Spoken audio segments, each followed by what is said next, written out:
yeah, so I played a bit of the demo, and I played enough of it to know that I wanted to wait until the full release came out before really diving in.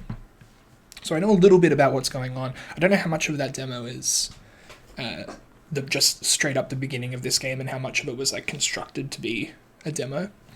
This has been happening a lot since I got a PC. Actually, it's been really cool to like. I don't know. I've never. I guess for me historically, playing games, I've always favored playing games a few years out from release. I have found that's always been like better for my the way that I like to engage with games specifically, but with like a lot of art in general, like music as well a little bit. I like to wait.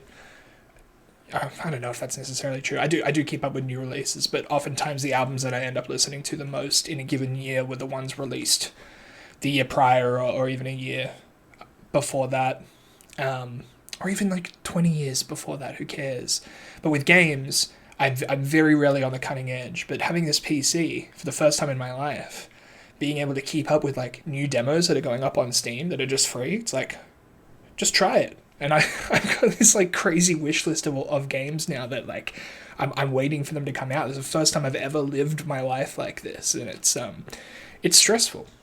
But luckily, Sable was on Game Pass, so I didn't have to pay any extra money for it than I was already paying. Essentially, Game Pass is my Slay the Spire machine, or the Slay the Spire client. So I'm already paying money to play Slay the Spire through Game Pass. So this is just a little bonus. But I was looking forward to it anyway. I'm stoked that it's out. The other thing that I know about it that I've seen a few people talk about in early reviews is that it's a little buggy, and I'm actually, I mean, I'm like fine with bugs, but I also kind of like them. Sometimes they can add to the experience as long as they're not game breaking, or save file ending as with playing the Pathless. Was that earlier this year or last year? I think it was earlier this year I played the Pathless. Time is a bit weird. Had a couple moments in that game where things broke in a bad way. Oh, look at that. 3 files. Let's take the top one.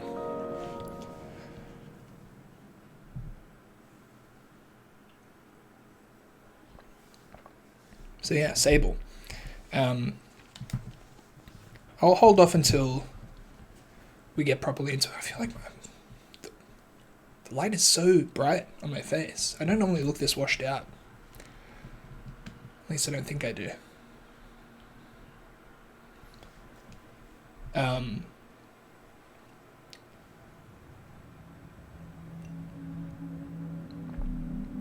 Here it is.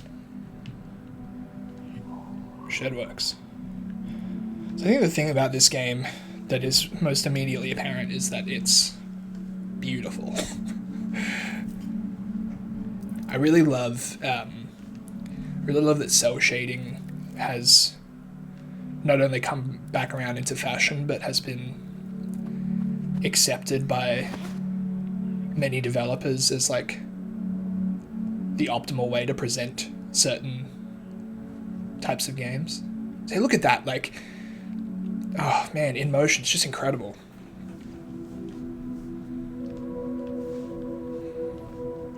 Yeah, immaculate vibes, so correct. So based on this, it does appear that the beginning of the game is just going to be what I saw in the demo, which is fine. I didn't finish the demo, so there's still plenty more new stuff for me to see right at the beginning here.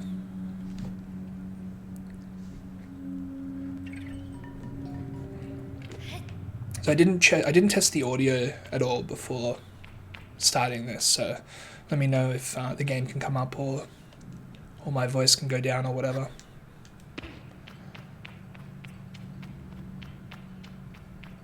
Look at that. Look at the way the lighting bounces off the character. And the particles in the sky.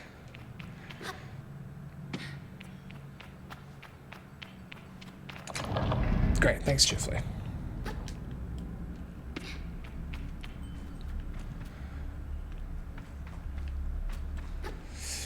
So I got the impression when I played this demo, because this, I mean, clearly you can see like straight away mechanically some of the Breath of the Wild comparisons that people are making. There's that stamina bar that's more or less required in a modern open world game now. But I got the feeling that wow, look at that. How can you say no to a game that this is the first impression of the world that you get? Yeah, I got the impression that even in the demo there was like stuff that might be hidden that I want to. This is a game I want to take my time with. And really explore. I mentioned the Pathless before, and that was a game that I really inhabited for a while. I think this game might be a little bit bigger than the Pathless. Might be a little bit more to do and see. But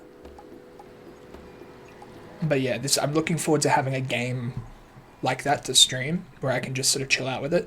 In fact, I'm thinking now this might have been a better nighttime game. This might be a bedtime game a little bit. So maybe the next Sable streams will be in the evening rather than the afternoon. Neebs, how you going? Welcome.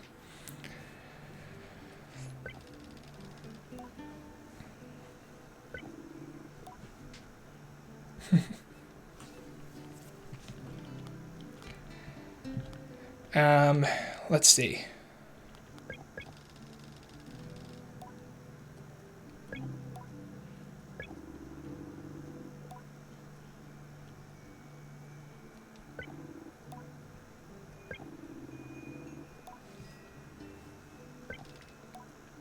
I feel the memory in my fingers. It's a nice line. I think the font may have changed since the demo. I remember not liking the font, but I like this font fine. If it's different, if it's not different, then I've changed my mind, I guess.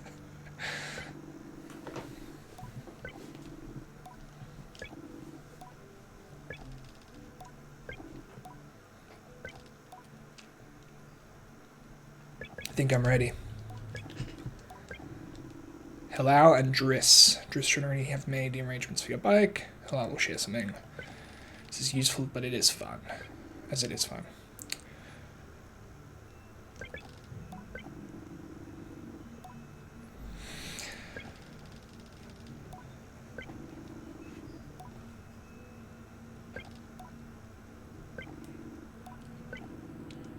On the Driss. Okay. Game doesn't use Comic Sans? It should. Comic Sans is a phenomenal font. It does exactly what it says on the box. That's all you can ask.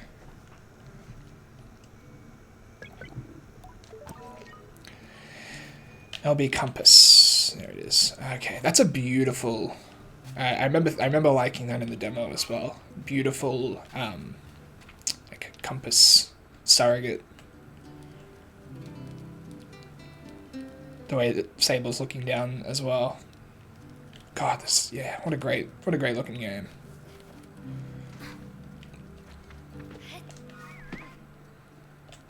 I want to see what I can climb. It's not as open as Breath of the Wild in terms of the stuff you can climb on. Can't climb up this wall. I love that run cycle.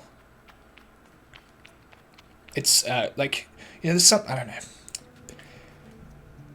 know.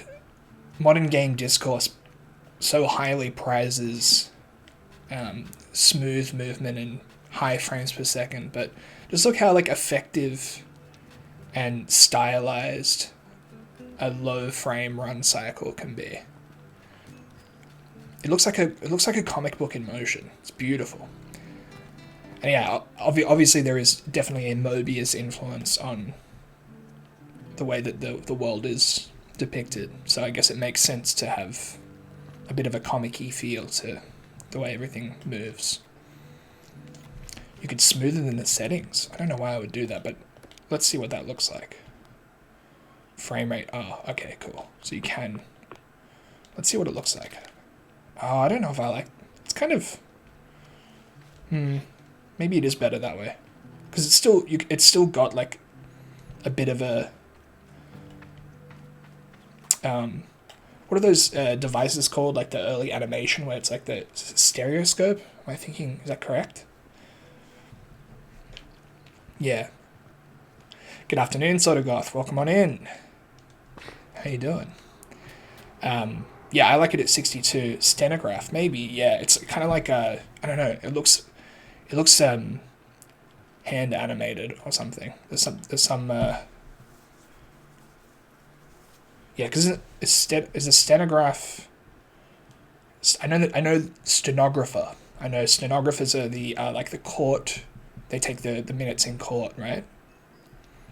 Like a court transcriptor. So I would assume stenograph. Yeah, I know that from what was that Squiggle Vision show set in a court? It's like a science court, and there's a character stenographer Dan. Anyway, so to go with Happy Wednesday. Thank you for coming. I think this might be a game up your alley if you haven't seen it. Sable. It's got a real Zelda influence to it.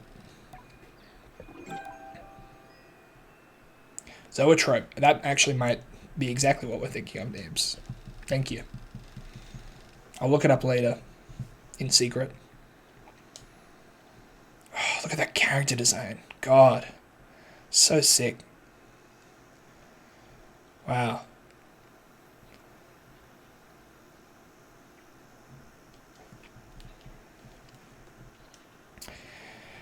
I didn't bring anything for you. Yeah, the trailer got passed around a lot when it dropped.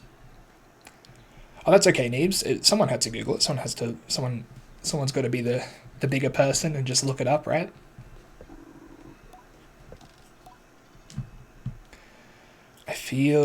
What do I feel? Electricity.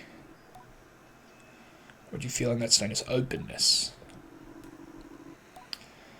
Vessels for the perpetual. I'm loving the inbuilt lore dump that comes with this opening section.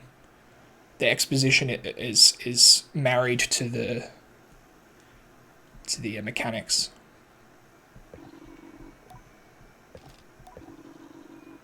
Take you to the temple ruins in the edge of the canyon. You'll be able to activate it there.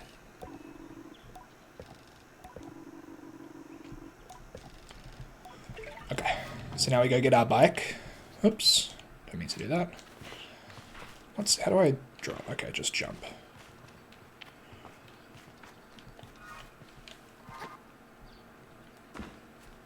Bit of a floaty jump. Which I don't... It's okay. The landing is a bit sticky. There's that frame of landing there. It's like... I don't know. I guess we'll see once I get to more action elements of the game. I'll probably have a better idea how that feels.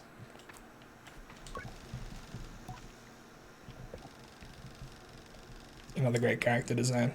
Great pants. If I could dress exactly like this, I would. Great backpack.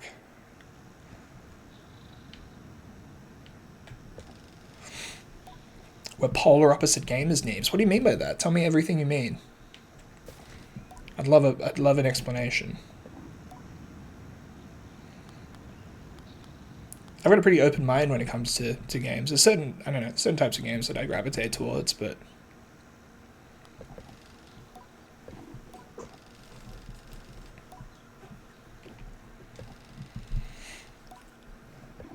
a bike.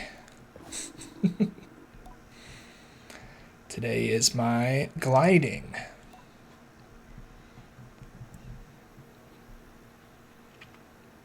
How do I feel about Squid type games? I love a Squid game. You guys seen this show Squid Games?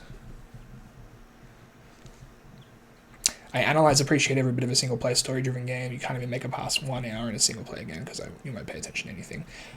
I guess, I mean, I don't know. It depends on the game, right? Like, I wouldn't spend that much time analyzing or appreciating a single player, like, I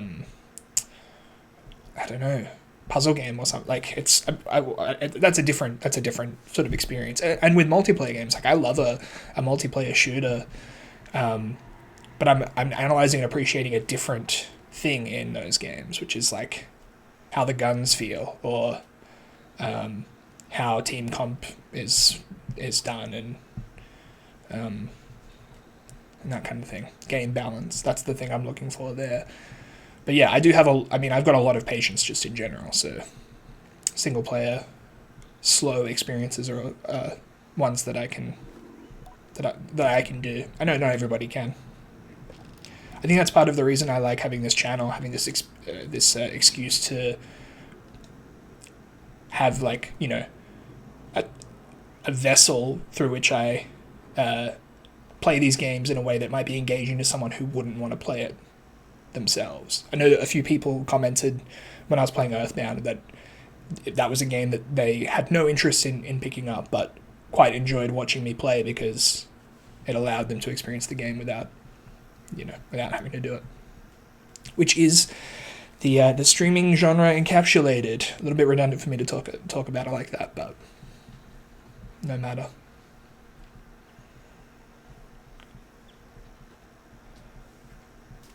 I appreciate that, Chifley.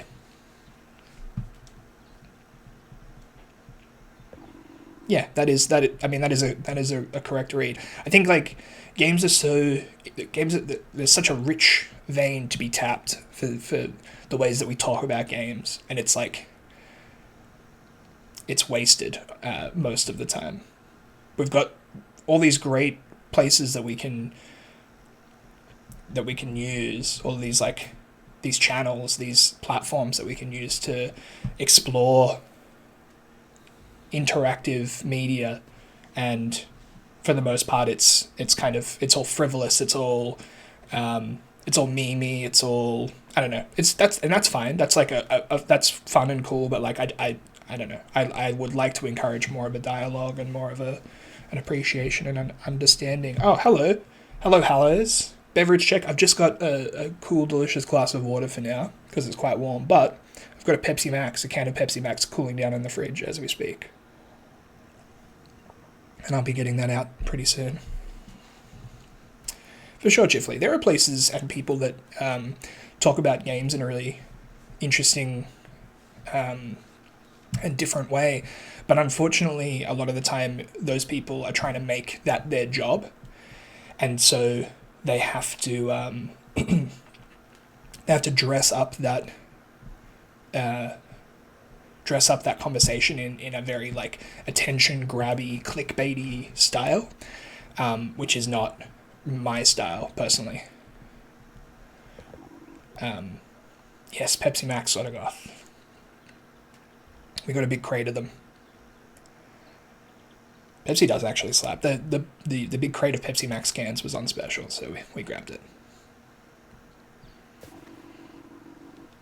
But yeah, I keep like, I've mentioned it a couple times, but I've got some video essay stuff coming that is basically the thesis statement, is like encouraging a conversational style, talking about video games that's not rooted in, like, browbeating with exaggeration about, like, I don't know.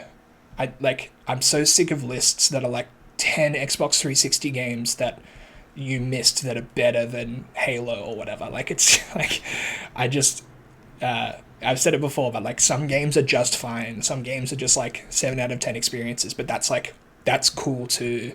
And those games are worth talking about and experiencing. And I don't know how to get people. I'm trying to work out how to get people to think about games that way. Because, like, I don't know. I'm sorry. I'll get back to this game. This is something I've been thinking about a lot. I've been, like, writing, like, pages and pages of stuff about this, trying to get a through line for this series of videos that I'm working on, and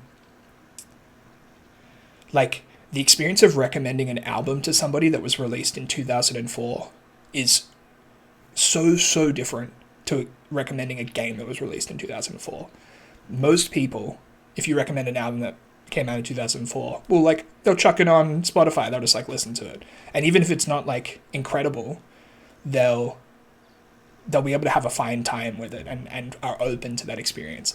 But you try and recommend somebody a video game from 2004 and it's like, the graphics look like shit, this plays like shit, this camera sucks, and like it's old, and like I don't even know where to get it from. Like, it's just like it's such a different, there's like, you just get stonewalled by people.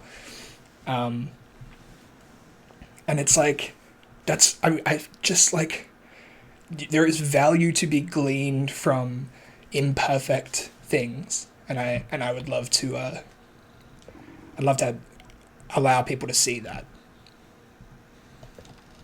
Why can't we assess a game on the merits that it has, rather than comparing it to the landscape of what gaming is in 2021 or 2022 or whatever year we end up being in before we're all eventually evaporated. But yeah, anyway, let's get back into Sable. I think this game is a funny. Hello, Couches Rob. Congrats on the first. This game is like a funny case study as well, because like I talked to a lot of people about this game, including Couches Rob, who I think gave it a go, and their main comment was like, it's buggy. And I was like, okay. Is it fun though? And like, I think, it's funny that's not an uncommon way of talking about games. People obviously want the things that they spend money on to work. But also there's other things you can say about stuff, apart from like whether it works or not. I don't know. When did this game came out about a week and a half ago, I think. Yeah, the hover bike is awesome. Love that trail that it leaves. Very cool. But yeah, I do understand why people focus on the game working. Because gaming is also like an expensive hobby. It's occasionally prohibitively expensive. So you want the game to work, but yeah, I don't know. There's other stuff you can say, right? If the game's super buggy, it always seems like you're not playing the game on how it's supposed to be, unless they're funny bugs. Interesting. Yeah, I guess that's also true. The experience of playing the game might be hampered if you don't feel like you're getting the true experience of the game. I guess it depends on the kind of bug, right? Like, I don't care about bugs that make your character. I don't know. Like, yeah. I guess we'll see if any bugs come up. We can talk about whether they're bad bugs or good bugs. You're gonna try Deathloop to use other price. Yeah, crazy expensive game. For sure. Yeah, I get it, Rob. And hey, I'll take the bullet on this one. If you don't want to risk it, you can just watch me play it. Small fires. Was that a possibility? Everything sounded normal. Sandcutter, great name for a vehicle. To draw the comparison of games to different media, a bug in a game could be akin to a book being misprinted or a movie having a visual glitch. Yeah, for sure. Like, I don't know, if you watched a movie and the DVD copy that you got, or like the batch of the I don't know, nobody watches DVDs anymore. I'm sorry, I'm 33 years old. Would you like be mad at if you were watching Squid Game, for instance, you were reviewing Squid Game and you were like, Netflix was buffering for too long, 7 out of 10. Like, is that part of the, I mean, it is part of the media experience, but is that the thing that you should be talking about when you're assessing the quality of the game? But can stop progress. Yes, you're right. Yes, and I think that that's definitely a worthy criticism. If the game is unplayable or becomes unplayable at a certain point, I think that is a bug that I would understand critiquing. But a visual glitch or an audio glitch or like the game crashing once while you were playing or whatever, like it's just, you know. Like Beastbreaker, for instance, is a game that I've been playing a lot of over the last couple of weeks, and that game crashes sometimes, like just completely out of nowhere. Um, but I love it, and then you just reopen it. And it's got autosave, so it doesn't matter. Am I not getting it back?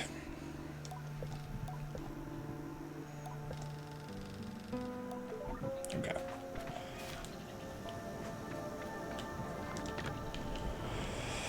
So let's view the quest log.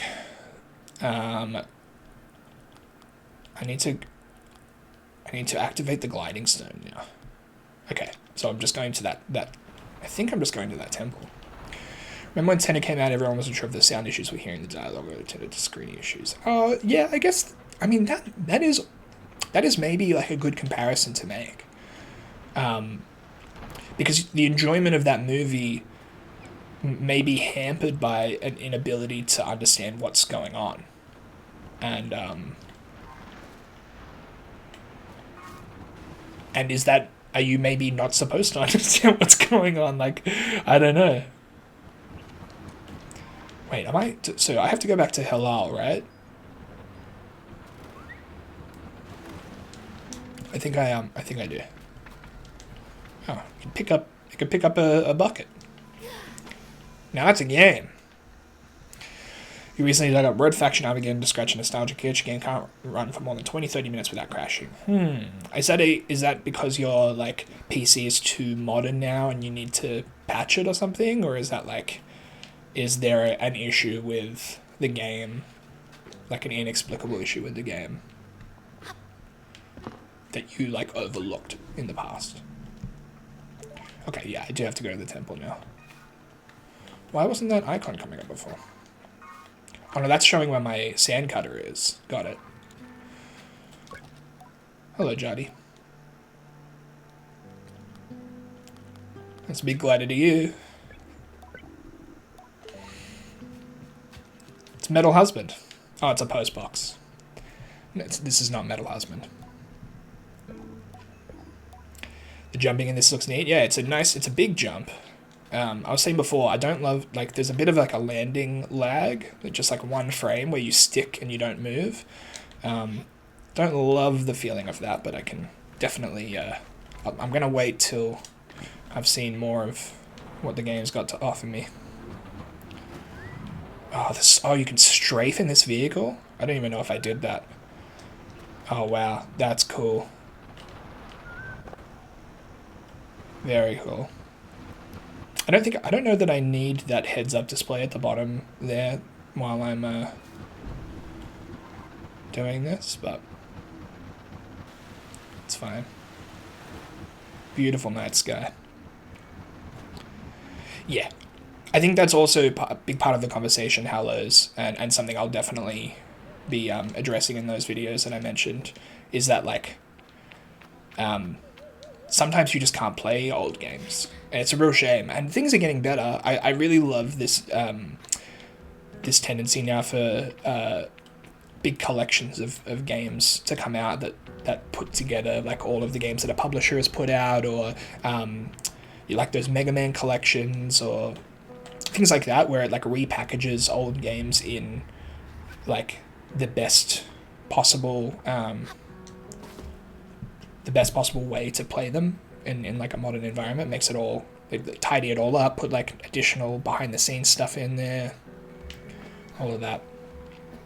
Neebs, don't worry. Thanks for coming by. Appreciate seeing you every time. I don't know when those videos are gonna happen, Hallows, so don't hold your breath. I'm oh, I got a treasure chest. It had like 20 coins or something in it, I think. What's this? This isn't where I'm supposed to go, is it?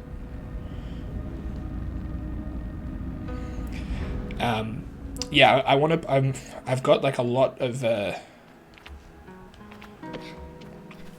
Oh, this music is good. Can everyone hear the music? Everyone hear the guitar? I'll turn up the music if it's too quiet because it's really nice. But yeah, I've got like a thesis statement, I guess, that I'm trying to work towards. And once I've scripted out all of the videos, I've recorded a few voiceover tracks, but there's quite a bit more work to do there as well. Don't think I'm going to be able to make this. I think I'm in the wrong place entirely. Maybe not. Music is a bit quiet. Okay, give me a second. I'll fix that up. Let's crank it. Tony, check. Tony's not with me right now. Tony is out in the lounge room with Lauren, keeping her company. I don't remember this being where I needed to go in the demo, so I'm gonna go back. It's like there's a big temple that you can see.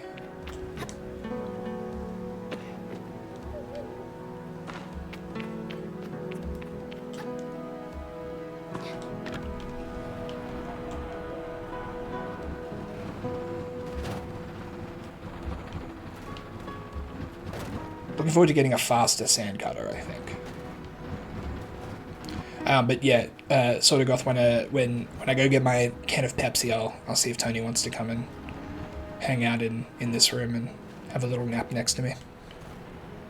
He was such a good boy yesterday. He had a really big park visit in the morning, so I think he was very satisfied. Which I think that might be the temple up there. I like how legible everything is. I like how the clean lines of the terrain read really easily. Like, even from distance, you can see that the detail that's in the middle of that cliffside.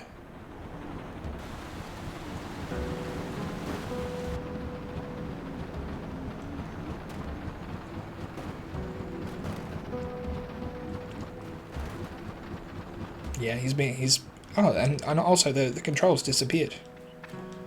So they must only appear for a little while while you're driving. That's nice. Yes, he had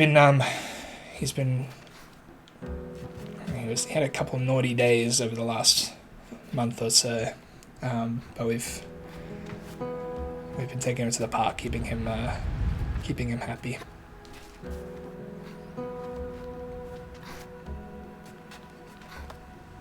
Yeah, naughty Tony. He gets a lot of attention when he goes to the park. I think he likes that. Wouldn't you? Yeah, he truly is in his mischief era. Oh no, wait, is this where I came? This is where you... No, this isn't where you come out, is it? So cool. Look at that statue. So sick.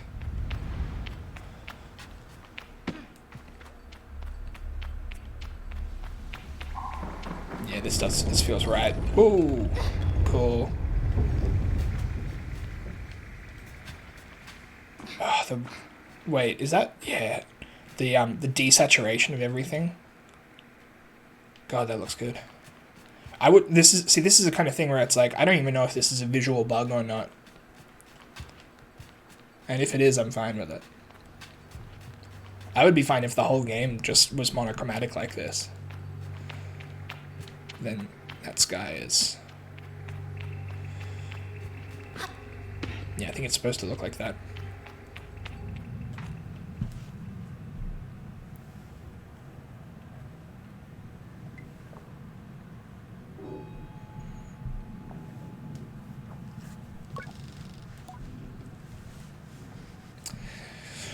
It feels right, I think. Rohana. I'm ready for Rohana to know me.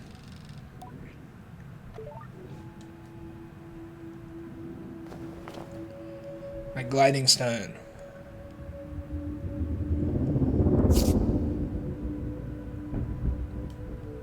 Let me glide. So this was all I did when I played the demo, was I got to this point. And then I was like, okay. that'll do. I know I want to play this, so I think every game should have a free playable demo. That's the platform that I'll be running on when I make my run at president of video games. I feel like the audio is now a little loud.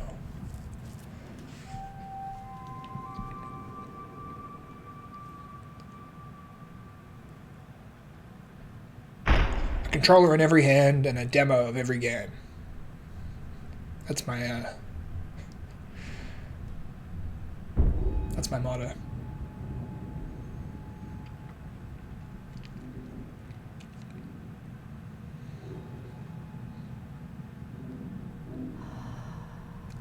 True, crossplay for every game, please.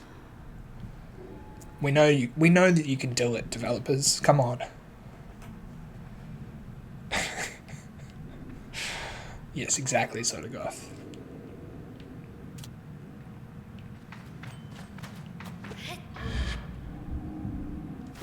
Yeah, I think that's I did that glide. I glowed across that that gap. What's the past participle of glide? Is it glided? It must be. That word has terrible mouthfeel. Glided.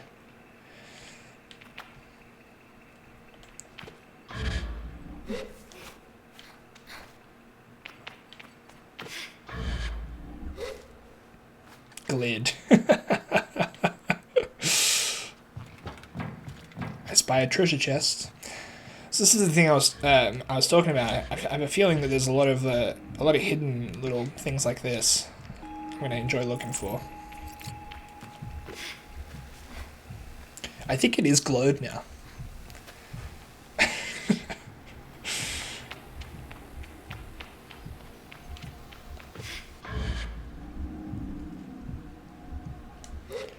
That feels nice. I like that. I like the contextualization of the main jump is a bit floaty.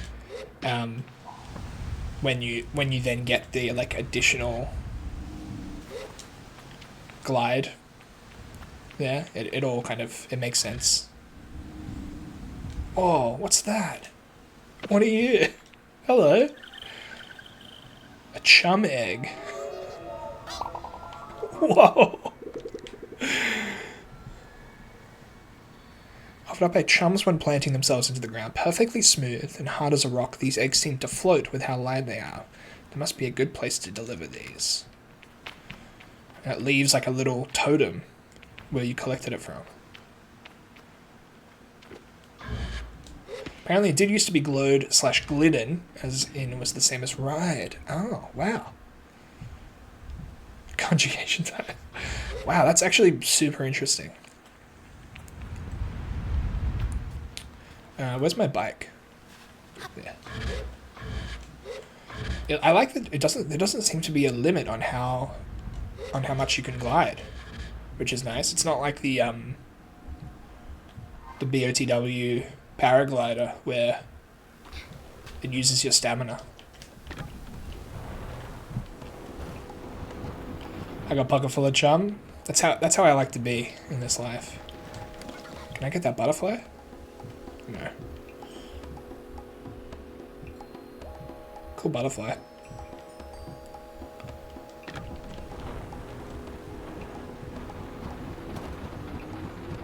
Alright. Let's head back to the Ibex camp, shall we? Is there a map yet? I wonder if that's... Yeah, there we go. I want to see how big this world is. Oh. Yeah, this is nice. That's a nice size map. I was really worried it was going to be too big to comprehend, but this is fine. This reminds me of the setting for a Troika TTRPG called Acid Death Fantasy. Yeah, it does. It also reminds me of I was going to get this out actually. Another tabletop RPG setting, not so much a system. Troika's the system, right? But this. The Ultraviolet Grasslands. I've wanted to play this since it came out. It's a beautiful book, and it's got a very similar like psychedelic, like like sort of stoner metal influence. Like everything kind of looks like a Sleep album cover. But it doesn't have. It's got a vague system around it, but it's not.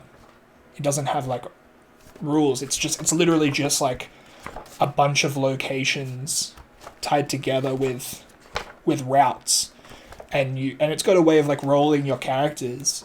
But then I guess the idea is to then like put that into an existing game system and then use that to like kind of create your own campaign. Yeah, exactly. Follow to the rift-filled land, brother. There is actually a playlist in here, or there's like an influences section. Yeah, there's Blue Oyster Cult lyrics in the front. That's like the first thing you see is lyrics to "Burnin' for You" by Blue Oyster Cult. But yeah, I've always wanted to play this. It's a great book, but it's there's not much of a game to play. You have to kind of like fashion your own. I should check out Acid Death Fantasy though. That sounds awesome. Troika's a really cool looking game. I really like the art style of the core book. I've got it in the. It came with the bundle for racial justice that Itch did. There's a bunch. I didn't even realize at the time that I bought it. There's a bunch of tabletop stuff in there too. And I'm pretty sure the Troika core book is a PDF as part of that. So, whoa, where am I going now? Hello. No, okay. I need to go back to. Who was the other person? I can't remember their name.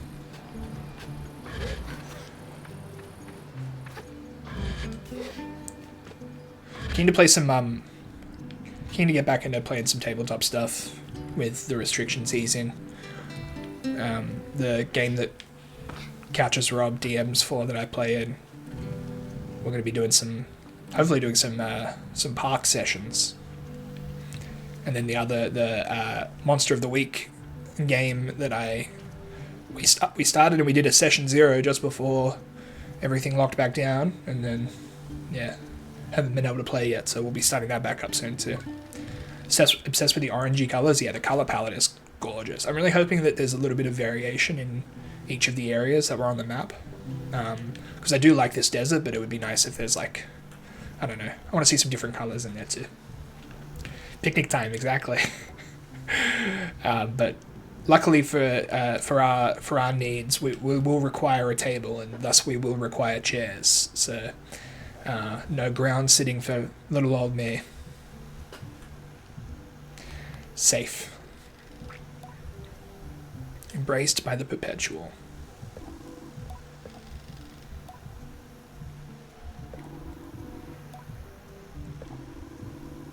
It fades with age, huh? Interesting. So the gliding must be the sort of the coming of age experience where you leave the camp and you see the world. I might never have come back from my gliding. So the gliding is the act of gliding and also the experience of leaving. It's kind of a nice way to think about it. So funny seeing everyone set up table and chairs in the park. It's not that funny. Some people, we're out there and we hate to sit on the ground, okay? You don't know what it's like to completely lose feeling in the lower half of your body, totally lose feeling in your legs just because you're sitting on the ground for 15 minutes. I'm gonna buy a foldable chair. Chifley gets it. I wish we could all do it. Yeah. Yeah, it is funny. It is funny.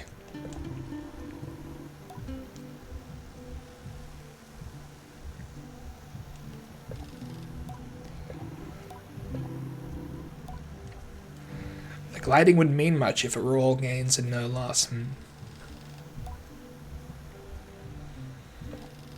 To lose the perpetual is a sacrifice for another time.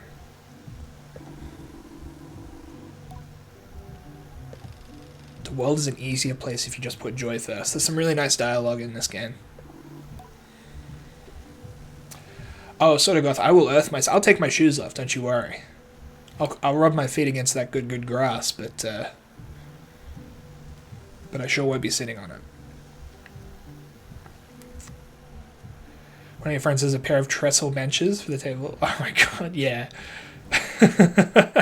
Yeah, that sucks. That does suck. Okay, goodbye, Halal. Saizo wishes to see me before I leave the clan. Okay, let's go. Let's see. Let's find out Saizo's task. A beautiful little town theme. The touches of music in this game are perfect so far.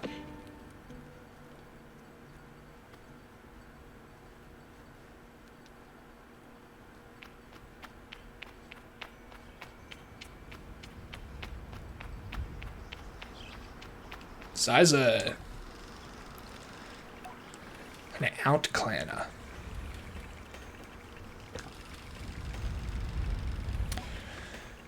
Now, is that pronounced machinists or mechanists?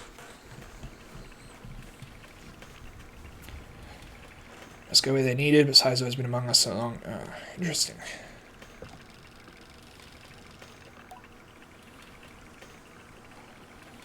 Yeah, I was about to say that there's a weird othering going on there, but the game has very quickly addressed it. Look at those look at the framing of this. I didn't even do this on purpose, but look at the statues in the background.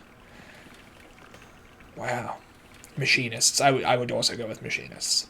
I didn't even frame this on purpose, and the game just did that. There's such a crafted composition to the placement of everything. Like, as if the game wants it to look like a beautiful painting no matter where you place the camera.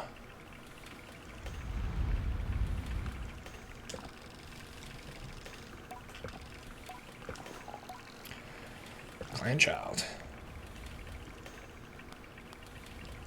It's all about the bike. I'm excited for my bike.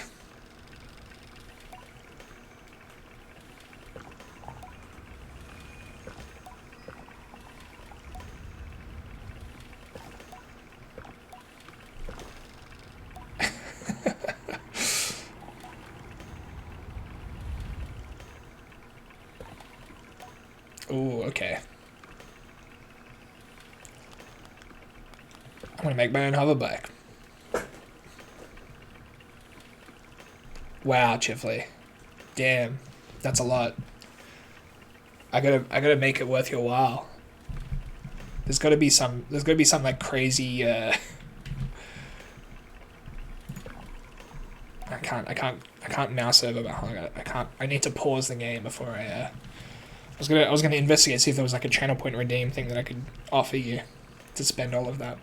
So many beverage checks, and it's always gonna be water. What's the difference? To make suggests you are creating something, but your bike already exists. They simply haven't taken form yet. Very cool. This is a navigator. You can use it to mark waypoints on your compass. Bikes are reborn in the ruined ships, in fragments spread apart. Oh, I see. And then we go into the old dam. Oh, wow. Control panel supply, a power supply, and a calibrator. Only the lucky ones make their own bikes. That's cool. Has anyone here ever watched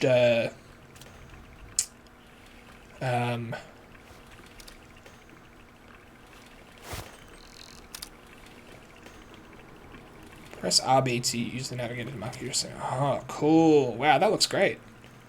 I was confused about what was going on there.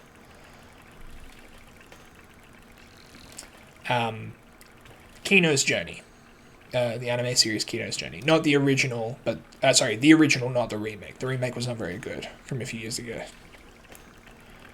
Okay, so we want... There's one... Oh, look at the way the marker goes over the landscape. That's great. Put a marker there. I wish I moved a little quicker.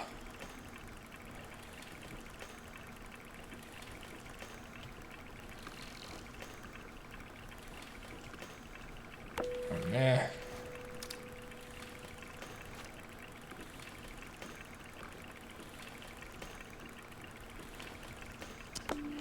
And the old dam. I saw one of those little wiggly worm things. Yeah, there it is. Can I hover all the way there? Probably not. You get a bit of distance with that hover. Like, you don't lower that quickly. We got a chum egg.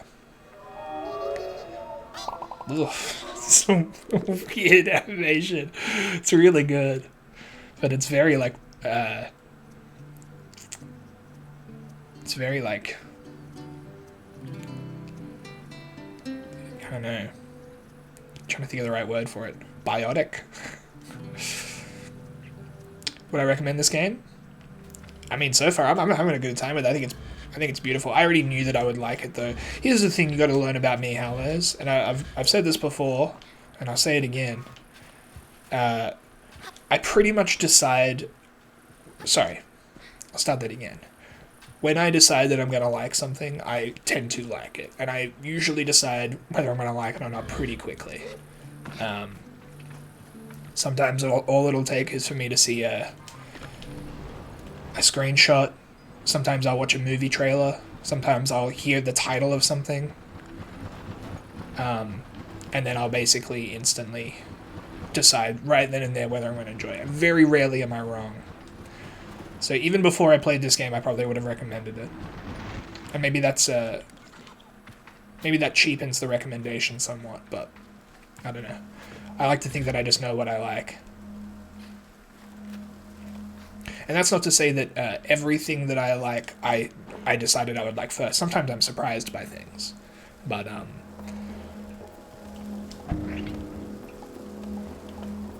look at this.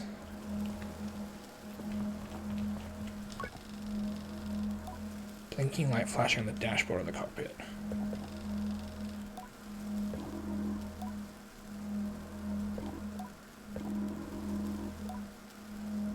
Oh, it's a recording.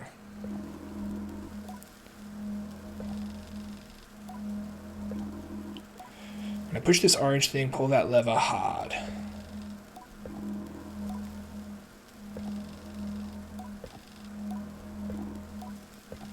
Oh, wow. Okay, so this is a recording of someone making this contraption fly.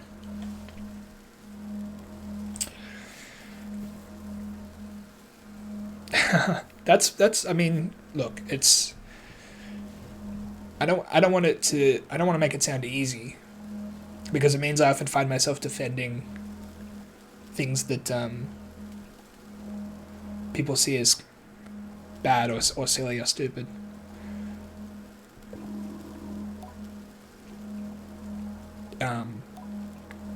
Sometimes I don't know. Sometimes I'm jealous of people who have like a higher threshold, or like or have like a level of not cynicism, but like a more like skeptical, I guess. I don't know. Maybe I embrace things too much. Should have keep a little bit of distance between myself and the things that I like, but yeah, I don't know. This is all I know how to be.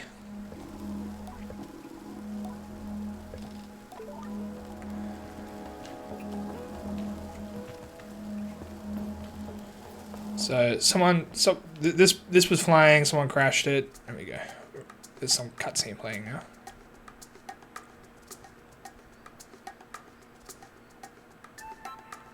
Oh, hello. The masks that everybody wears are really cool.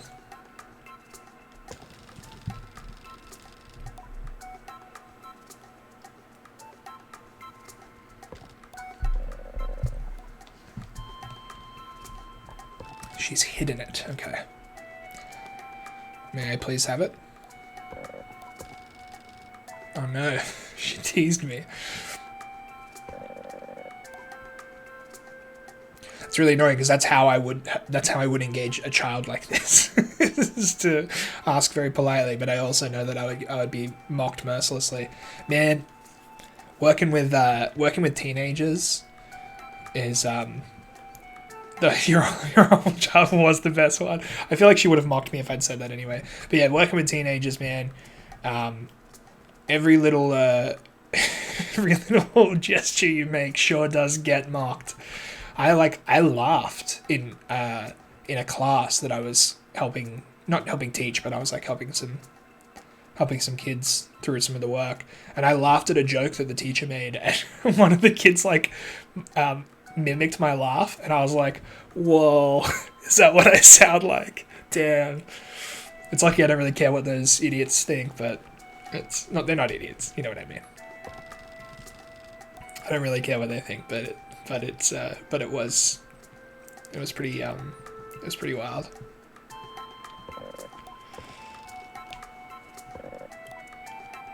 Yeah. Yeah, I remember someone telling me when I told them I wanted to be a teacher. Someone told me like, get ready to learn every little thing about yourself that is different or bad or unusual, or just like it will all become it will be made very apparent to you what's different about you. There's really nothing you can do, no, because I was like laughing, and then this kid like this kid mimicked the laugh, and I was like, okay, sure, you're right. Like, what was I gonna do? Like, tell him to stop? Oh yeah, it wasn't even a Harry Potter comment. Yeah, another kid called me a dollar store Daniel Radcliffe. That's gonna stick with me forever. I don't understand what he meant by it, but oof, it was it's in here now. It's up here forever.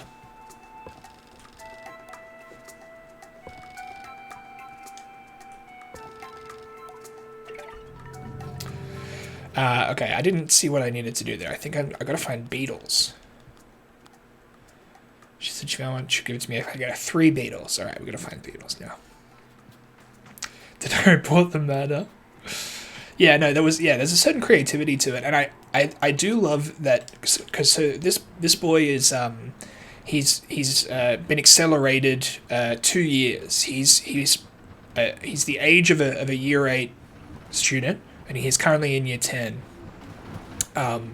Real smart kid, but like I get the impression that he's very much like he's a real he's a troll. Like I get the impression that he's like a professional internet troll. And I also get the impression that he heard the phrase dollar store something or dollar store blank, and didn't really totally understand what it meant or how to properly implement it, but he did it anyway, and did it with such confidence that it was like, again, there's nothing you can really do or say in a situation like that.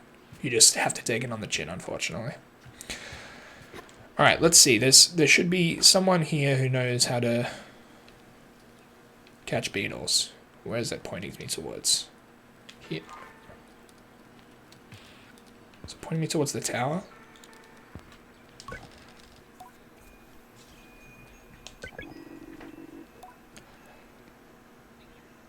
He's got gifted kid burnout coming from him. Nah, he'll be fine. He's got a good. It's yeah. I don't want to. I can't talk too much about it, but he'll be fine. He'll be okay. Yeah, totally. That's it, Chifley, isn't it? No worries, Hallows. I'm glad I influenced you to check the game out for yourself. So yeah, have fun with it. Let's chat about it sometime.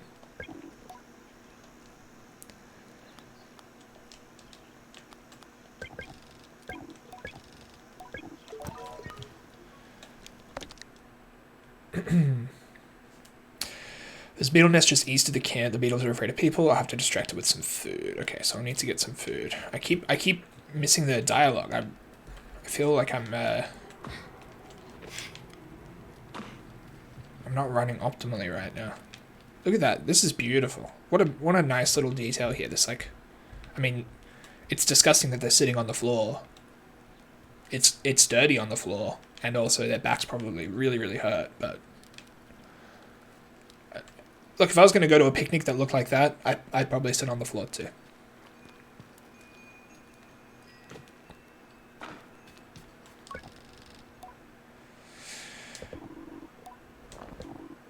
some seeds growing on the rocks around the nest. Drop a seed on the floor and the beetle will start eating it. You can stick up and grab it. Something on your mind, Zeki? Another great mask. Ilaria over where? Up there?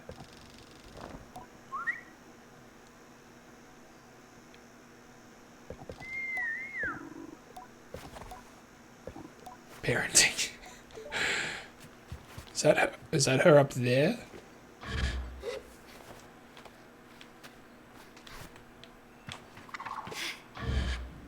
The camera's doing some weird things when I try and adjust it. Like that. It just lifted up there without me pressing anything.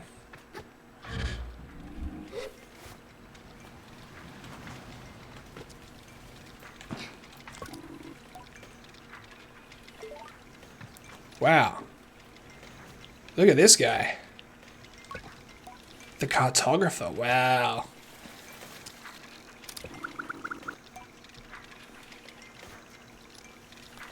It's bigger than I thought.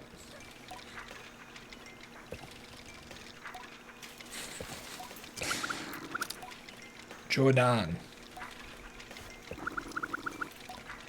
Ah, of course. This is the man we get our maps from. 50 cuts. Okay.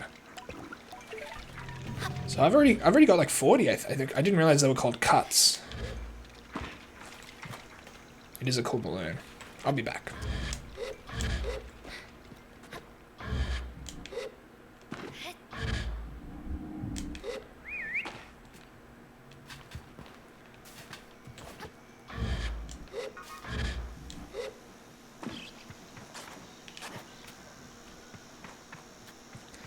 Oh, I've got to speak to Jardy to get some cuts. I assumed I would just go and find some more treasure chests, but maybe Jardy's got an allowance for me.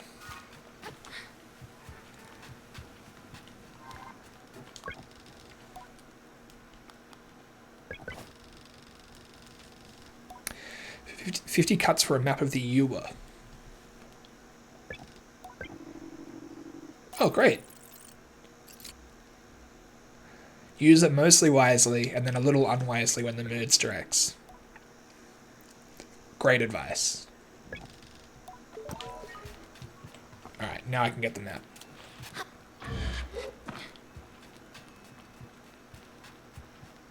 That's a real trend, isn't it, in modern games? Like, having the map be presented to you by an idiosyncratic map maker or cartographer.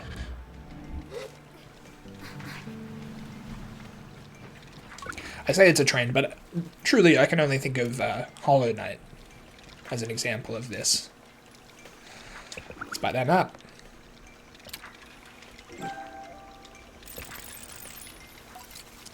Something about this makes it feel more real.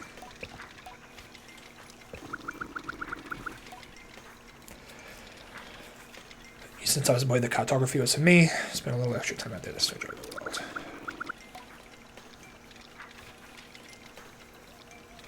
Hakoa to the Sodic Wastes. Great names for places. Really good people names and place names. Okay, so we've got the map now. Ah, nice. Beautiful. That's a good map.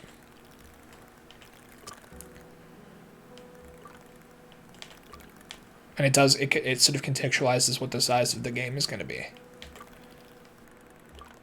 And it's pretty big. Ah, and now I can add markers as well. Oh, no, I could add markers before, but I can add markers on the map rather than just using the site like I was doing before. Okay, so now we need to find beetles in the east of the Ibex camp. So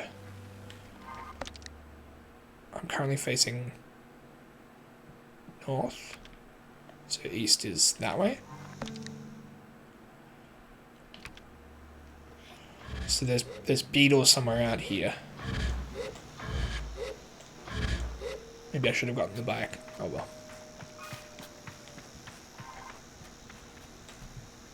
Let me see that quest again. Just east of the camp. Okay. And then there's seeds around the beetles' home or whatever. The beetles' hole. I should be able to spot it, right?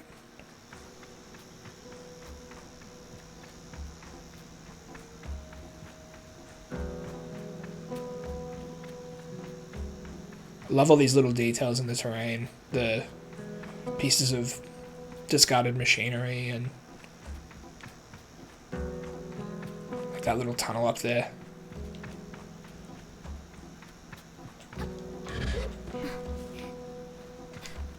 I'm not seeing beetles. Am I in the right place?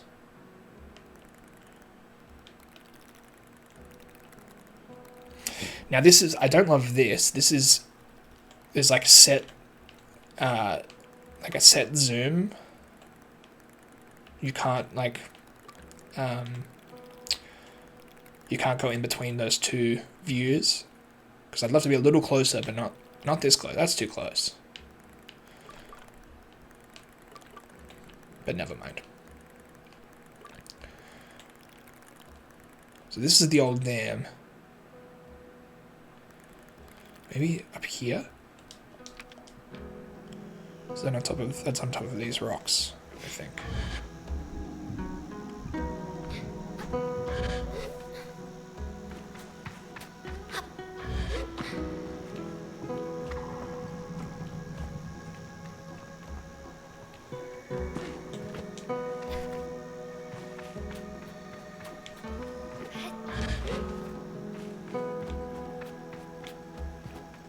Oh yeah, here we go.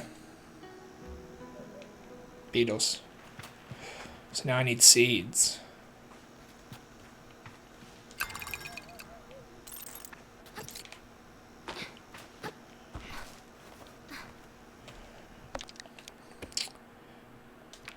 The person said there were just seeds around where the beetles are.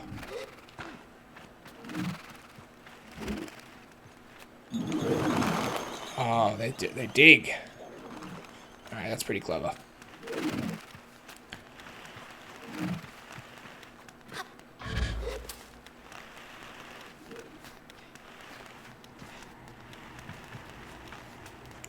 Okay, I'm not seeing seeds here either.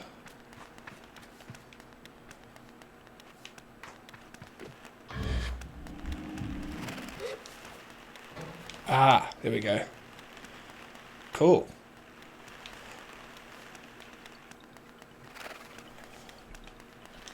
Go away. So if I grab this, put it here.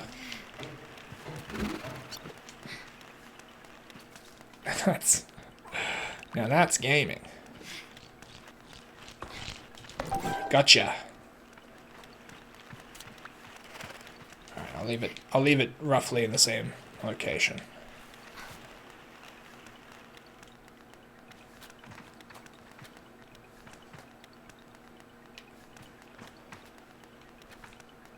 Here, fishy fishy. Kick it a little closer, I guess.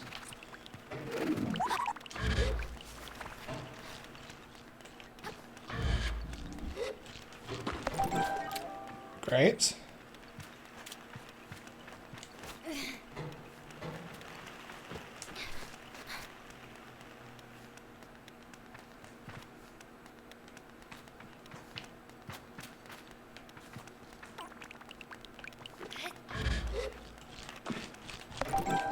Did it.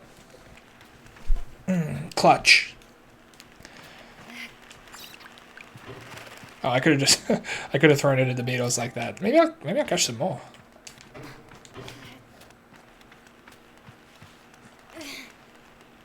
Might come in handy. Maybe I can sell them.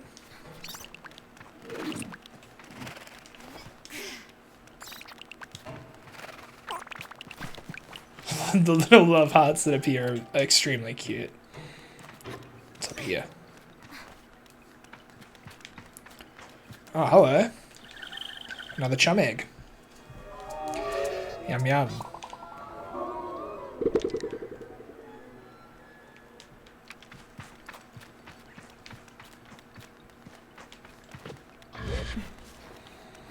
There's like a stop motion vibe to a lot of the character animations that I'm noticing. Okay, I can't climb that wall. I think that's maybe what I was trying to articulate before with the run cycle, but also that the chum egg animation that plays when you activate it also kind of reminded me of the way the animation in Hylics is, which I love. I gotta play Hylics 2, man. That's on my list. Hylics 2. I was gonna stream that as part of my Earthbound research. I didn't end up doing it, but I've got Mother 3 coming up soon, so maybe I'll dip into Hylics 2 then.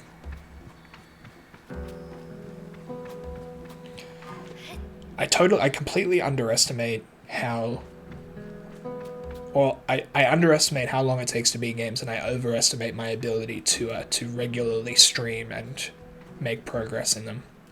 Because I have all these plans. I put like lists, so many lists. If you could see the lists of games that I want to play on stream, or even just talk or think about. I just have gotten to none of them.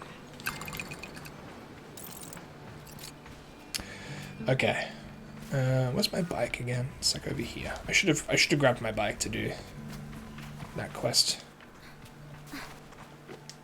Never mind.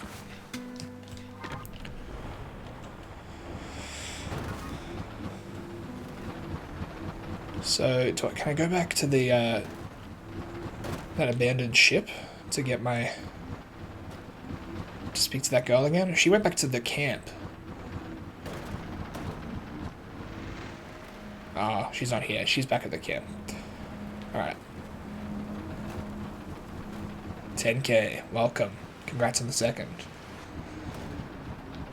It's like people know that you're that's for you. They leave it for you. How you doing today? This is Sable. It's free on Game Pass.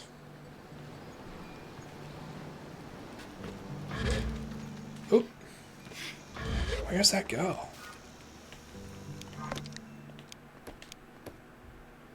She likes to play in the cave underneath the camp. Okay. Ah, there it is. And there she is. Embarrassingly vindicated. She ends with a calibrator and begins to cry. Oh dear. Cry it out.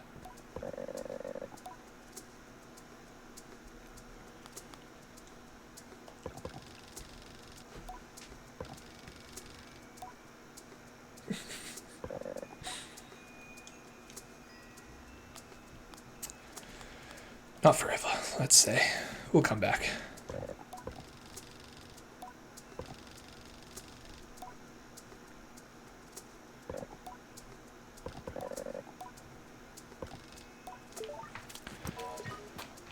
Let's check out this cave. Anything in here? Wow, what's this? Ibexi red dye. The dye bottle for the colors of the Ibexi red bike. Oh, cool. Oh, there's an inventory. Wow. Okay, we're going to be changing our look. That's cool. This is a beautiful menu. Very clean. I wish I could rotate my character model, but now can I dye my clothes red? Maybe I give that to somebody and they do it for me.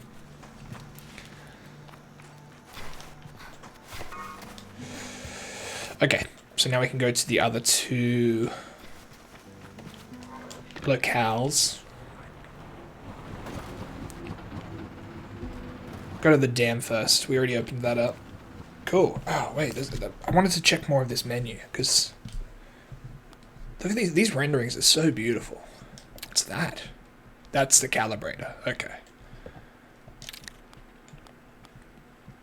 I would have thought that would go in bike parts, but I guess that's for upgradable elements for the bike. Grinding stone compass navigator. EUA map. Very cool.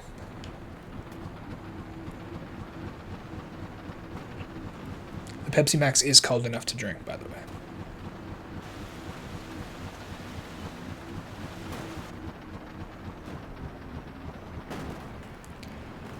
It's funny that this sand cutter, the way it kind of it sounds and moves like it is falling apart. I wonder if the next one I get will be, or the one I make will be much nicer, or if that's just how the sand cutters feel in this game.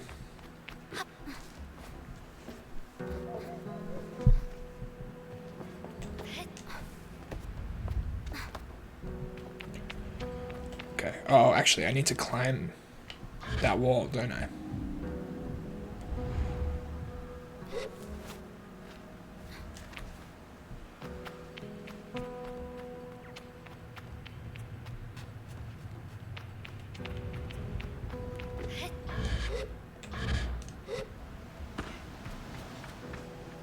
I'm guessing that building is where I need to go. But as with all games like this... Ah, there we go.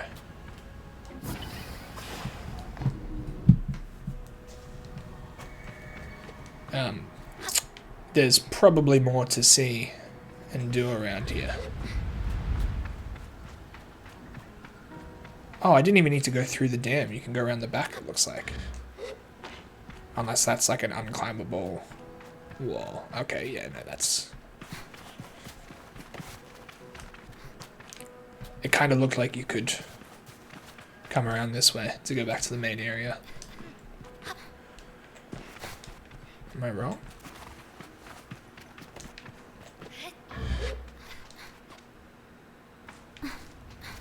The climb's a little janky, but that's okay. Yeah, there's gotta be something here, right?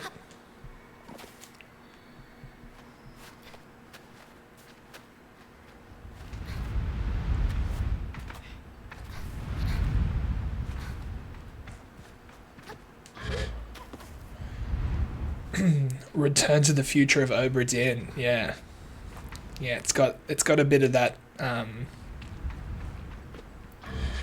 like neo retro graphical style to it, where it's like purposefully low res in certain ways, but then purposefully high res in others. It's a nice combo.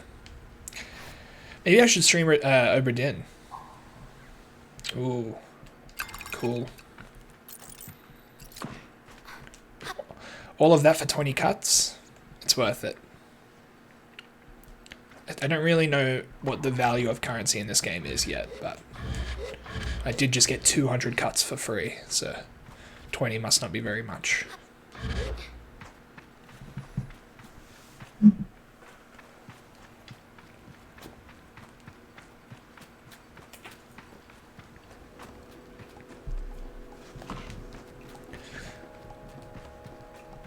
How's work, 10K?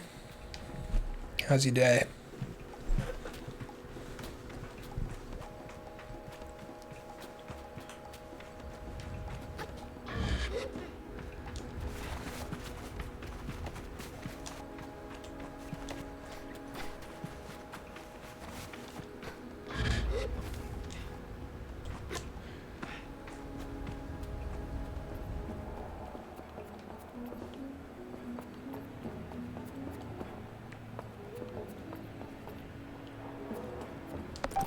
We got it.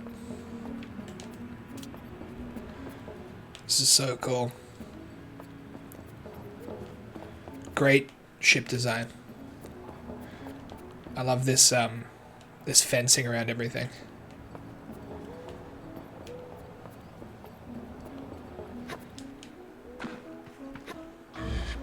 Really busy? Brutal. Yeah, that's it. That's always the trade-off when it comes to public holidays, huh? In a 9 to 5. I always hated it. Hate a public holiday. Just let me work it. Because all of your bosses and everyone around you tells you, no, no, no, no, you need the holiday, you need the day off. And it's like,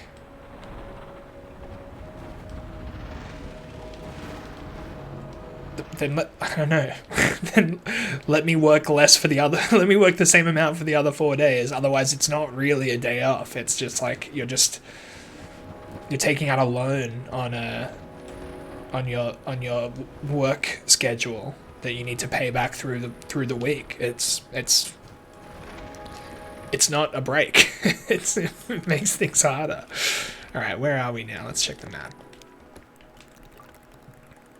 Okay, so we're going south now, which is that way.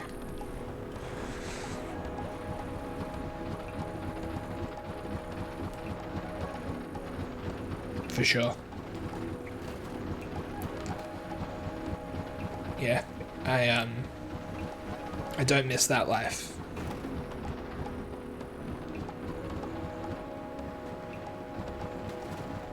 Although I am not particularly looking forward to the weird relationship that teachers have to like holiday time, where it's like technically you get like a ton of holiday, but you have to spend most of it, or not most of it, you have to spend a lot of it doing prep for the next term.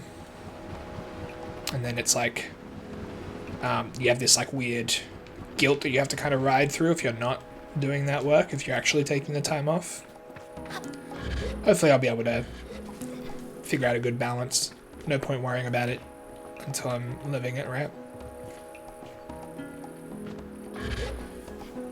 You're American. Sorry, I missed a bunch of chats.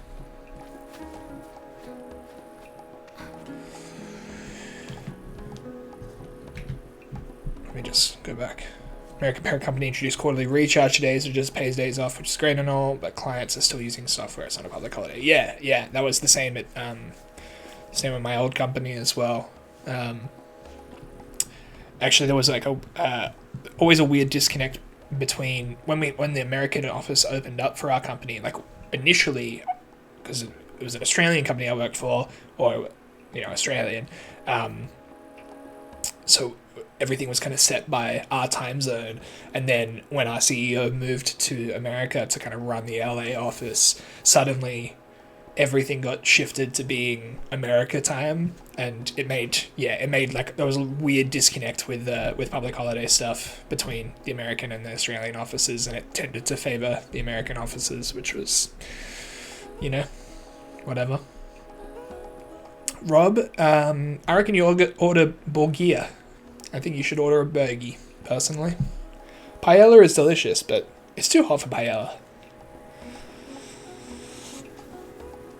Super high expectations around marking entire grades, essays, whatever too. Yeah, you have to, doing all the marking, especially as an English teacher, like that's going to be a whole thing. But I don't know, I get the, I don't want to, I don't want to diminish the lived experiences of the teachers that I've spoken to, but many of those teachers haven't worked any job except being a teacher. And I think they have maybe an inflated sense of how much they need to do during all of those holidays, where it's, if they had worked more standard jobs with a more standardized level of like work of hours expected over a year, and less paid holidays, they would maybe realize that actually there is a lot of downtime in those breaks, and they maybe exaggerate how much of that is spent doing school stuff. Now, I don't know that for sure. I don't know that from personal experience yet, but I have a suspicion that if some of them had worked other types of jobs, then they may not take that for granted. But I don't know. I'll let you know in a few years whether I was right about that or not. For sure. Definitely depends on the standards.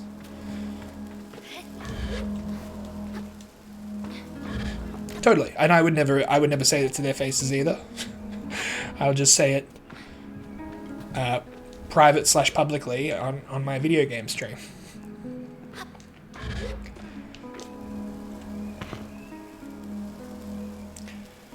For sure, yeah.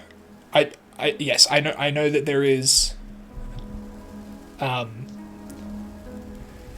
There are teachers that have a lot of work to do. I just don't think that it's necessarily more work than if they. I think it's how to phrase this. I think if you added up the hours that even a diligent teacher doing proper marking and putting a lot of effort into it, I don't think they're working more than your average 9 to 5er would be throughout that holiday period. In fact, I would suspect they would be working much less than that. But because of the type of work it is and the fact that it's like technically a holiday and they have to work through it, it's like it gets kind of all muddled up, and there's maybe a cognitive dissonance that makes it seem like it's much more work than it actually is. Again, I don't know that for sure. But I've spoken to some teachers and I've asked, like, how long do you spend marking during the holidays? It's usually a few hours a day. And it's pretty intensive. It's not like easy work to do.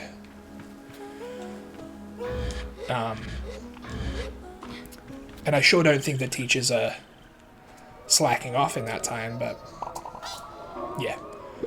Oh god, I really like that animation. It's really nice. I don't know. Yeah, I don't really know. I don't know yet, and maybe I shouldn't make assumptions until I do know. So ignore me. I wonder if there's fall damage. I haven't fell from any great heights yet, so I don't know if there is. I don't think I have a health meter. There might be no damage in this game at all. It is fun to speculate, is it?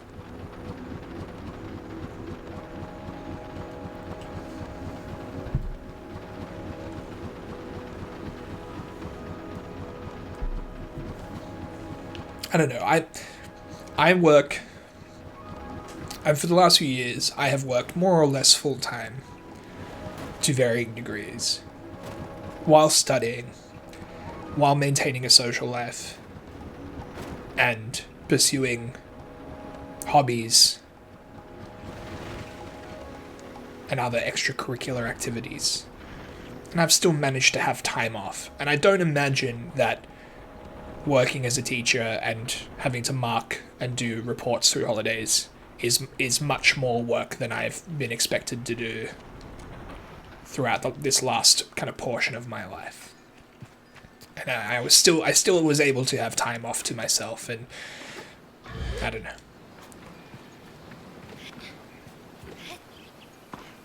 I'm looking forward to it either way. It's a lot of time off. All right, let's go see Sizer again, and we get our real bike now.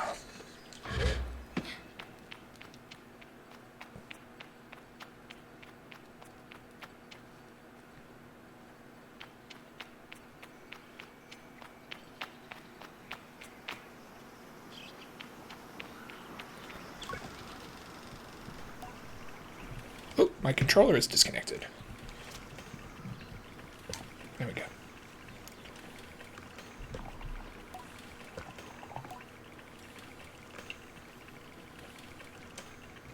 Let's do it.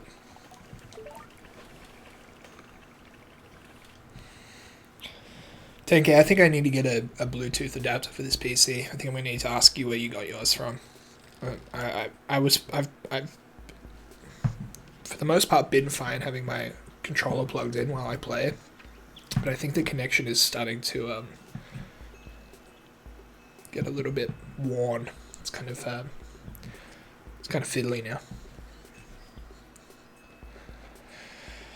It isn't that she's particularly rigid or anxious ordinarily, but there's a certain calm beauty that one only truly appreciates when Sizer is in her element. Oh, perfect. Oh, it's an 8-bit though one, of course.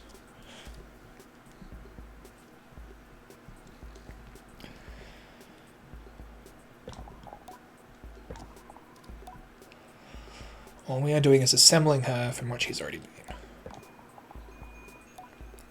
We believe that machines have names, held for ages like deep secrets unheard by those unequipped to listen. This is sick. Oh, great, cool. Maybe I'll use my Switch Pro controller. That's a joke. Not a good controller. I use it out of necessity, but it's not a good controller.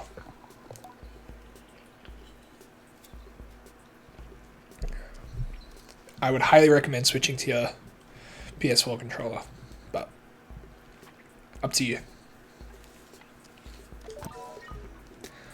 Let's find this one's name together.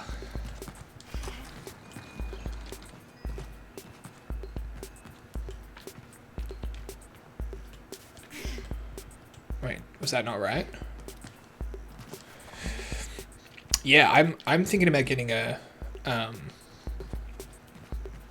getting one of those real nice Xbox controllers. Ah, there we go. Gliding bike booster. Yeah, yes, I have found that to be a little bit annoying. For instance, here, X and B. Those aren't the buttons I've got.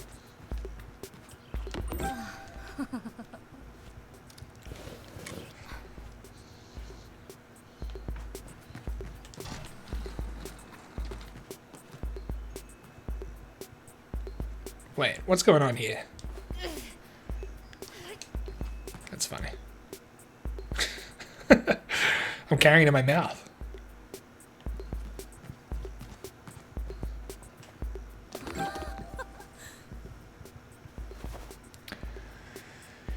My computer doesn't have a Bluetooth adapter at all. I don't think. When I had it constructed,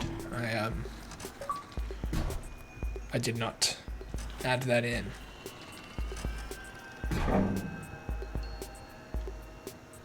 Yeah, that's fine. Cool bike. I wonder if I'll build more. That's probably why there's the bike parts section in the inventory, right? I'll probably get to build more. Yeah, sick. Oh, I wonder how much customization there is. Ooh, this game rocks. This is really good. This is like exactly the kind of game I wanted to play. Simoon. Seamoon. I wonder if that's a hard eye or a soft eye. Seamoon. It could be Simoon. Simoon. Simoon. Yeah, I think it's Simoon, probably. What does it mean?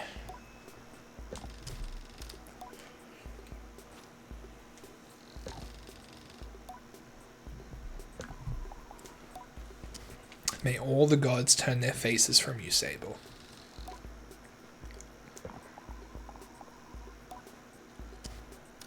Cool. Machine whispering. That's great. There are things, some kind of storm. Oh, interesting. What's the pronunciation supposed to be on that? Yeah, 10K. Yeah, are virtually identical towers. Yeah, I think we. I mean, that's some minor differences, but we more or less got the same thing. A machinist badge.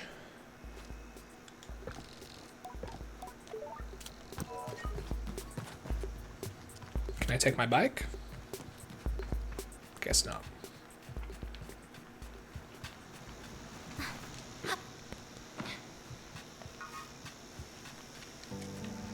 Alright, let's speak to Jadi about the final gliding ceremony.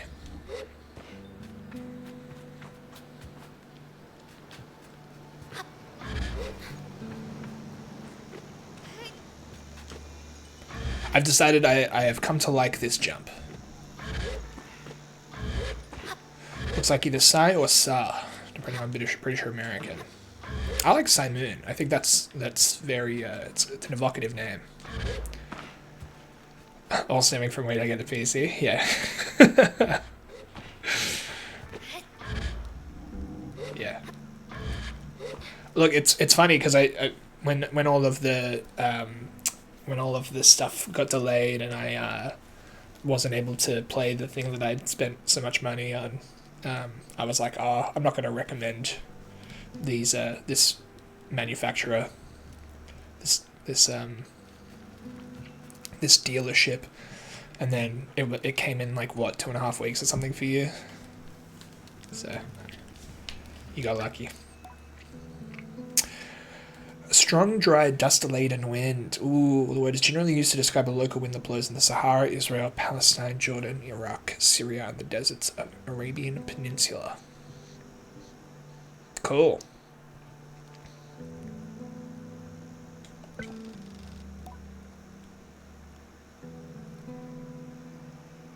Oh, it's on a magic card? Cool. That's great.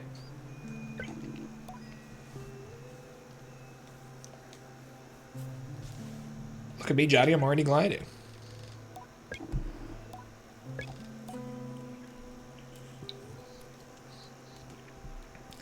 Yeah, that's okay. I don't hold it against them. And they were really great when I was having the weird shutdown issues where I should have just hit them up immediately when my computer was shutting down unexpectedly all the time for the first couple weeks that I had it. But I thought it was something I did wrong, and I didn't want to admit that to people who knew what they were doing. But as soon as I asked them what was going on, they were like, "Oh yeah, just change this setting in the weird under the hood section of the PC." And it worked immediately. So, Mask Caster. Imagine choosing what I want to be forever. Interesting. You get plenty of badges when you're out there, and once you've got 3 alike, you can trade it in for that mask.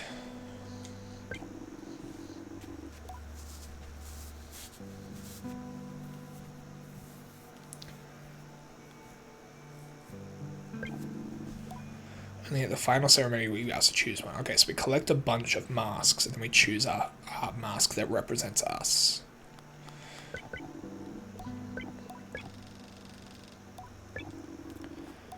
Time to walk through the face door at the Temple of Rohana. There you'll assemble your gliding mask and go.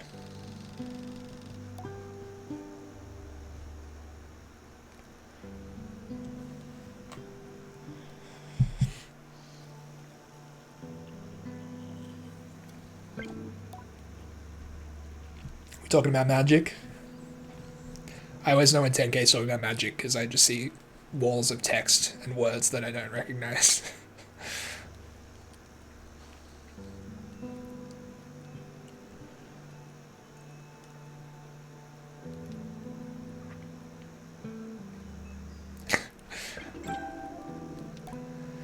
Mexi glider trousers. Ooh, cool.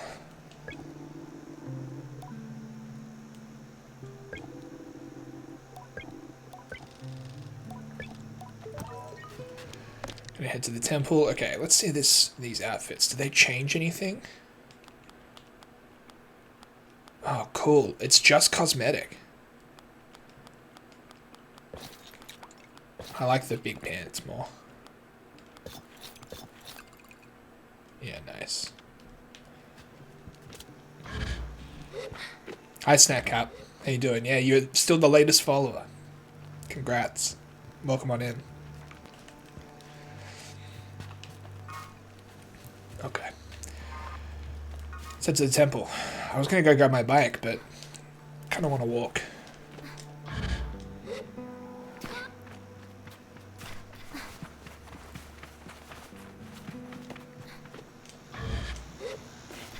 When was the last time you entered a tournament, Jeffley?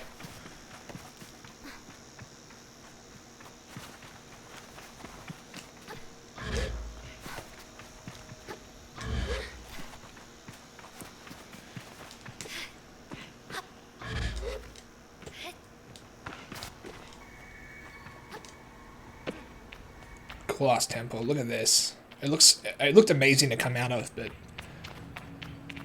that's another beautiful frame there.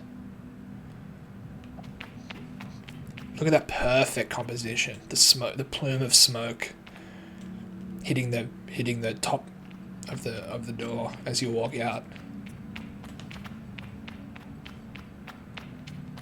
Fantastic. Really gorgeously constructed game.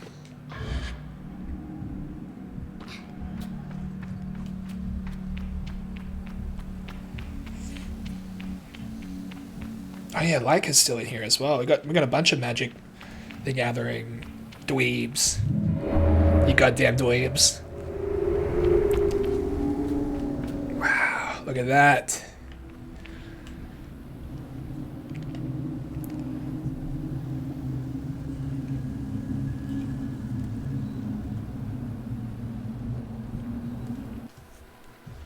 I wish MTG Arena wasn't just like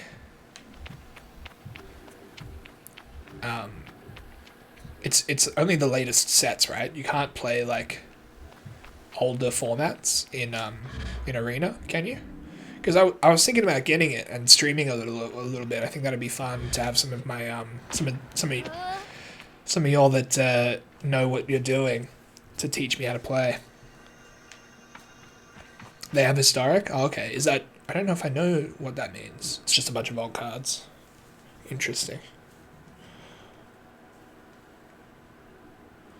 The only one I know anything about is Legacy, and that's because of 10K.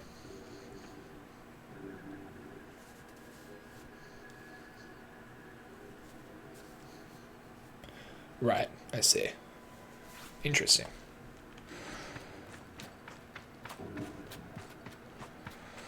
Every time I've mentioned checking out Arena, 10K's been like, don't do it, man. Okay.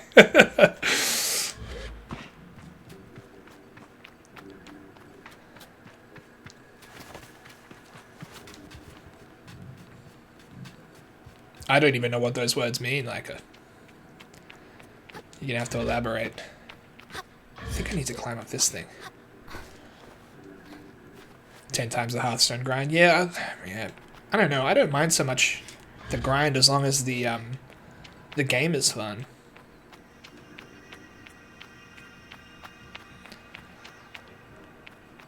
This looks right. I think I need to climb up there.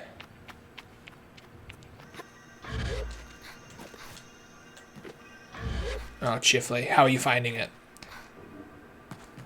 I had a good time with it for a little while until I started losing to the same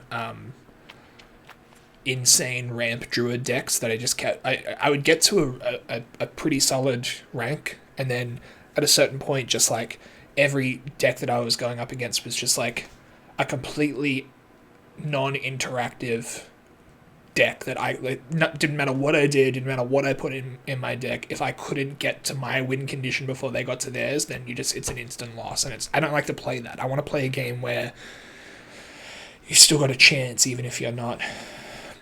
I don't know. I don't want to sit across from somebody and play two different games and just see who gets to the end first.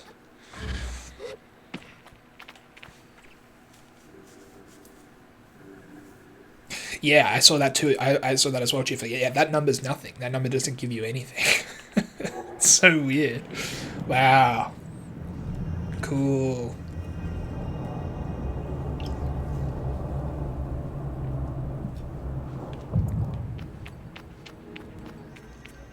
There's a couple. Ah, there's more platforms. So there's 3 platforms here. I see.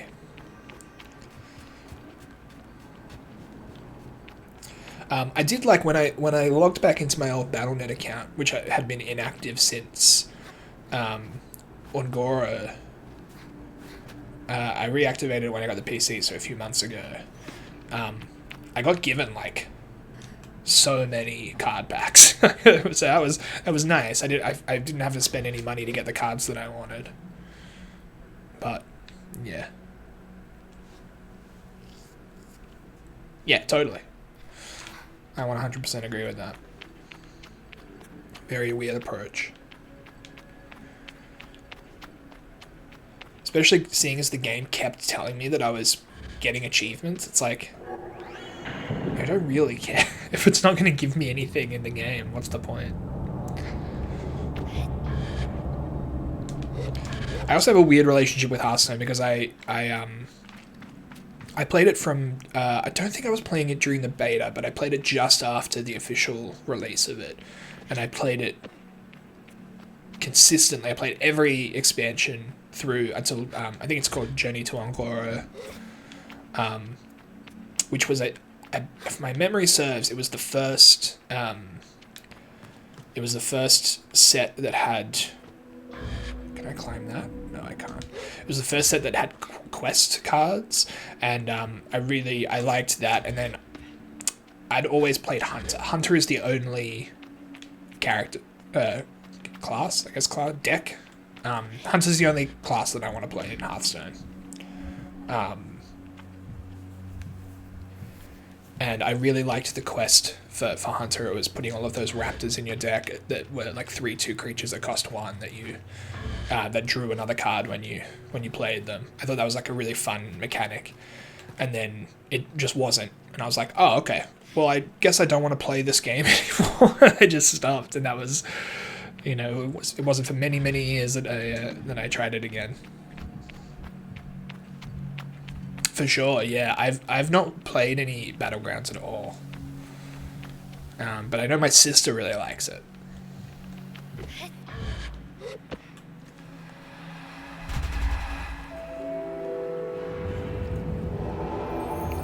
Very cool. Wow.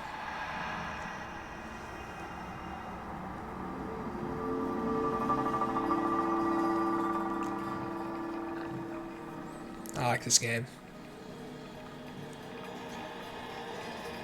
I like this game a lot. MTG Battlegrounds on Xbox. That's the sort of kind of turns it into like a real fight, right? Like the cards come to life and they fight each other. Am I remembering that correctly? Yeah.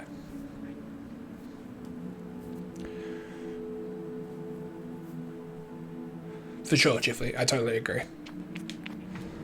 Wow, look at this. It's like Avatar. It's all the old avatars. Is this my mask?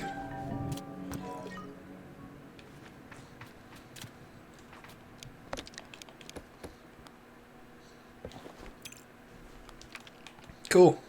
I got my Bexy mask.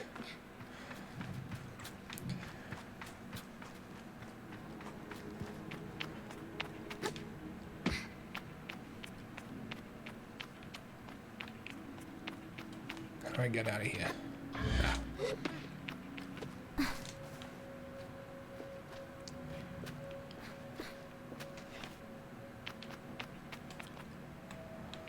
Cool room. Did I go up there? Oh yeah, that was where one of the platforms was, right? Yeah. I don't think I missed any secrets in there.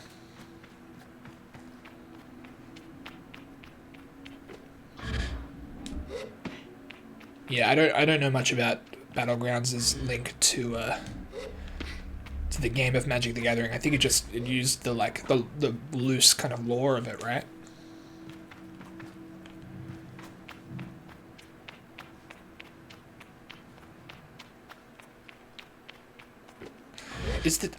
I've got a question here. Is the day-night cycle happening in real time, or is it triggering day and night based on actions that I'm performing? Because it seems like pretty dramatic, the shifting between day and night. It's like it's quite often nighttime until I leave a building, and then it's broad daylight. I wonder.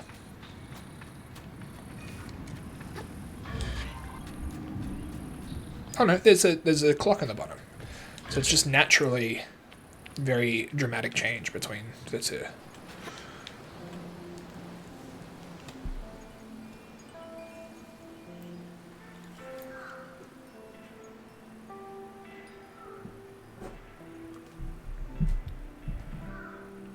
Metal husband.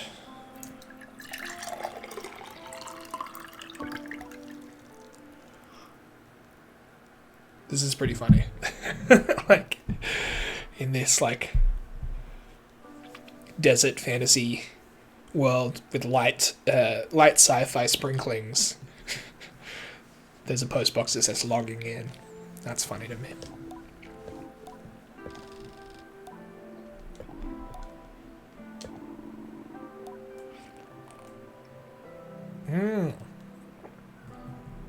They leave you.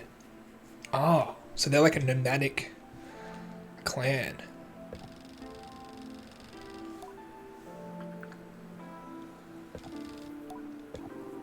Interesting.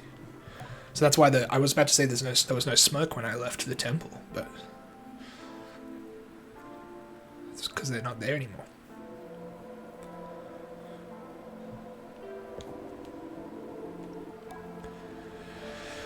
If I were you, I might go see the Utari.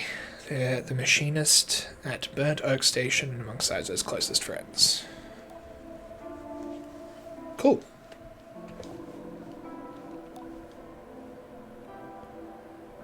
Oh, okay, so they just leave temporarily to... Oh, that's beautiful. They leave momentarily so that you can go alone.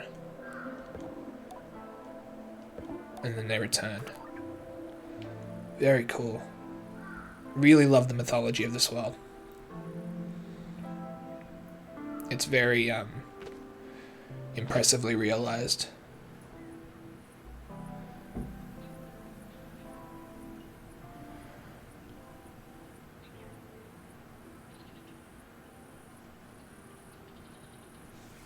Where's my bike?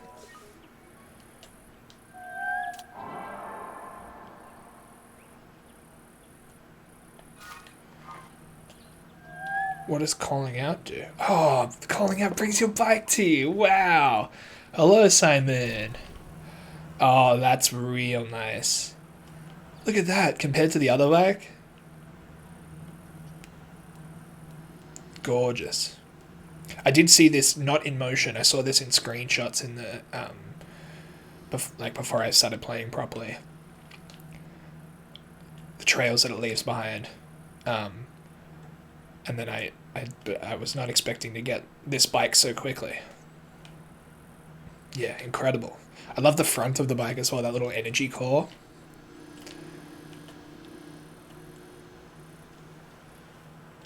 I think there's something on top of this. On top of this can. Is this a can? Would you call this a can? CAIRN.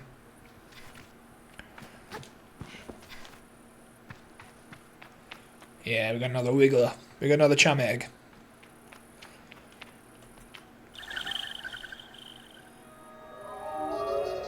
Oh, so sick. Real good. Now, see, I thought cans were bigger. So, one of us is very wrong, and both of us are a little bit wrong.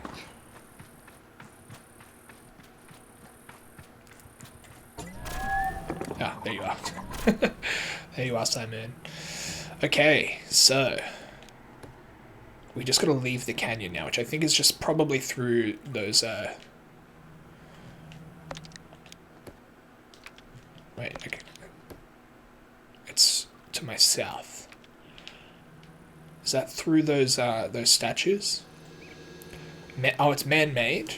What am I thinking of then? I thought it was... Let me clarify, because I'm getting a little confused. I thought it was those enormous rocks. Oh yeah, I see. Okay, that's not what I'm thinking of at all. What's a natural can called?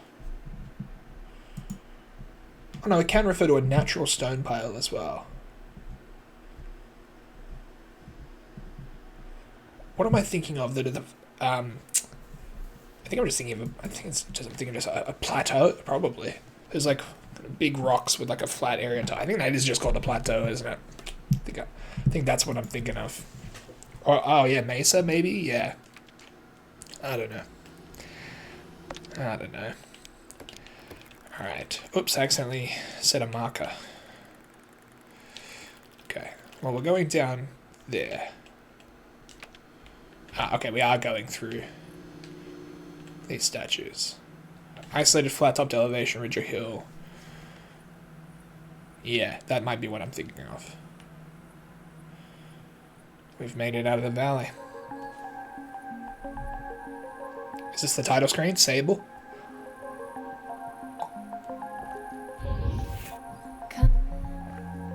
Love it when games do this.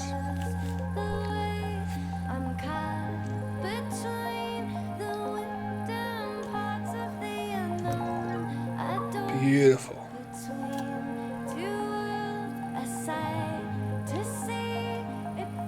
What a lovely song. This is like a very Death Stranding-esque kind of moment here.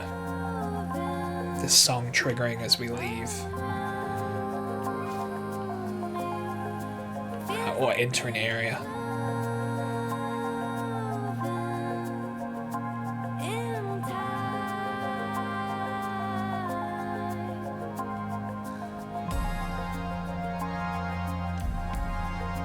Cool. Isn't the soundtrack done by someone famous? Maybe. I don't recognize that voice. I think maybe it sort of reminds me of Churches, which is possibly part of the reason why I was reminded of Death Stranding.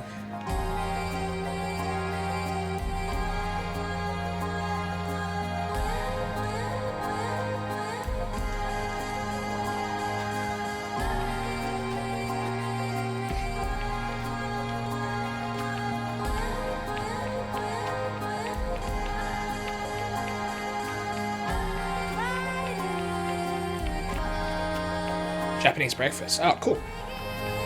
Yeah, this is really nice. I only know the name Japanese breakfast. I'm not familiar with their music.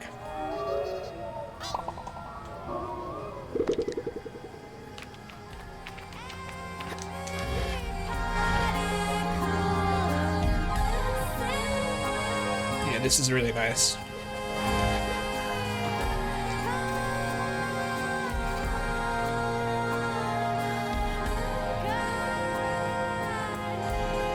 God, I want to do some very heavy exploring in this area, but I think I should get a map first.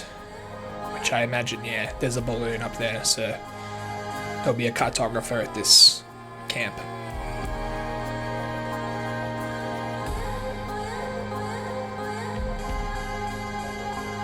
Oh, wow, it feels so nice to hop over these dunes, go gliding.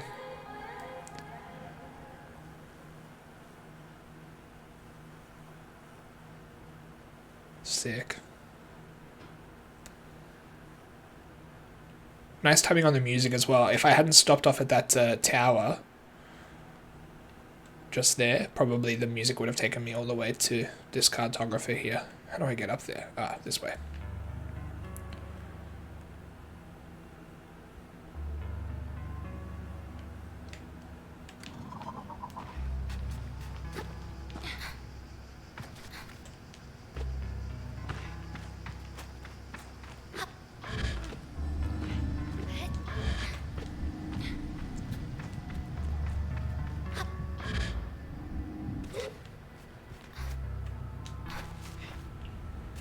This game's so sick. I just realized I was just silent just then, just like looking at it, listening to this music.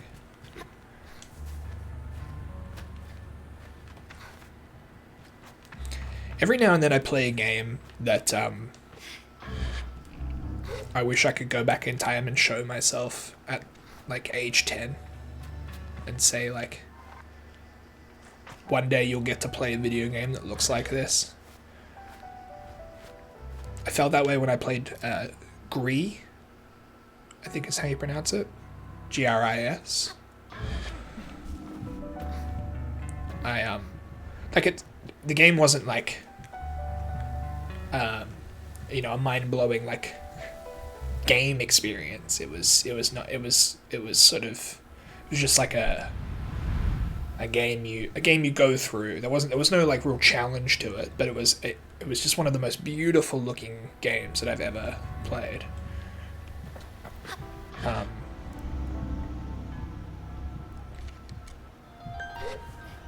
And yeah, all I could think was just like, man, imagine if your younger self knew that one day you could play something that looked just like a high quality cartoon. Hey, buddy. A little cowed by how alone we are up here and how intimate that sometimes feels, despite it being so much about. How intimate that sometimes feels, despite it being so much about of my gliding. I don't know if that sentence really reads. I get what they're trying to say.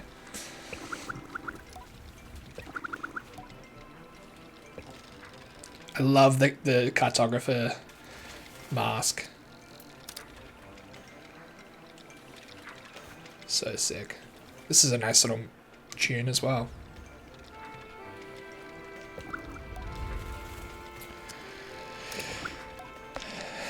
Cool. I got a cartographer's badge as well. Badge traded by cartographers is often quite a journey to get to them, but the views are incredible and they're always worth speaking to about the local area. This is Sand Sea. We'll grab the badge too. I want to know, there was another question there, what's worth looking nearby?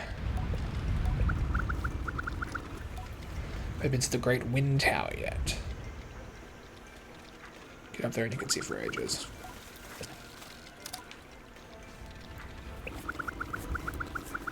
Gigantic Hercules beetle nest nearby.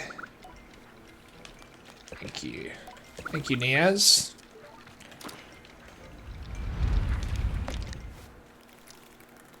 Oh, wow. This area is very big.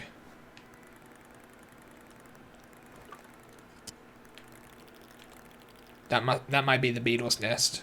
Looks very suspicious in the landscape. Cool. That's probably Burnt Oak Station, because that's where that camp was. Over there.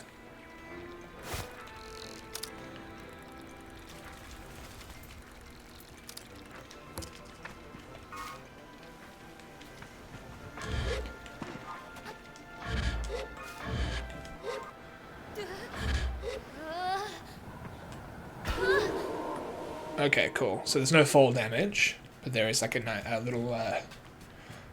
little fall animation there.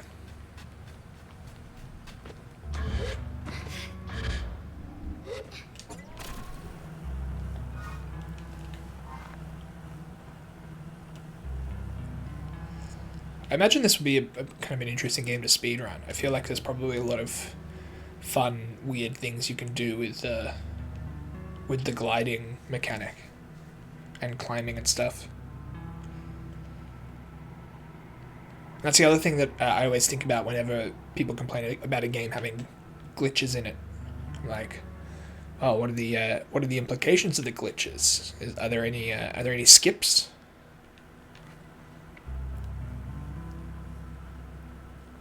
There's probably people already running this game, right?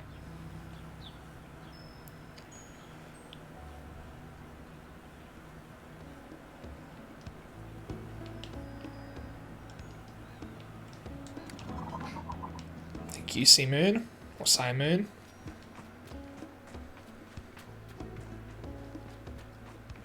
Hello.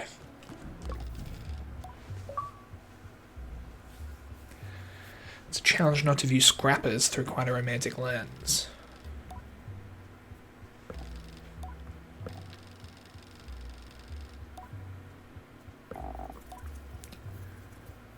Alton. Cool. It's been known to happen.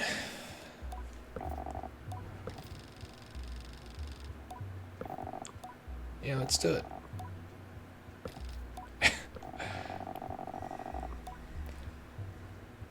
You have nothing to do, so you have everything to do. Wonder if anyone's ever spent their gliding just lying around. I don't know if that counts as a gliding.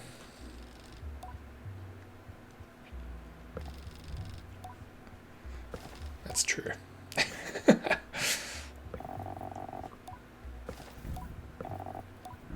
Fried scrap. What sort of scrap?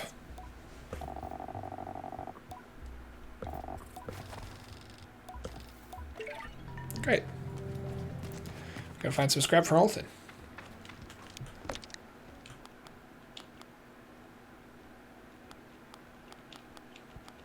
What does the red icon mean? Probably that it's not maybe this is a side quest or something?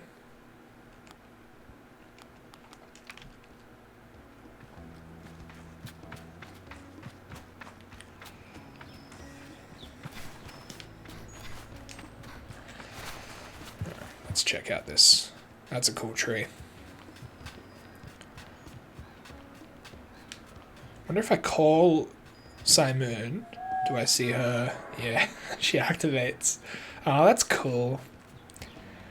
God, I hope this isn't going to be one of those games that makes you makes you like feel a great attachment to a piece of machinery, and then that machinery gets destroyed at some point. I hope that this is not like a companion cube bait and switch. That would be terrible.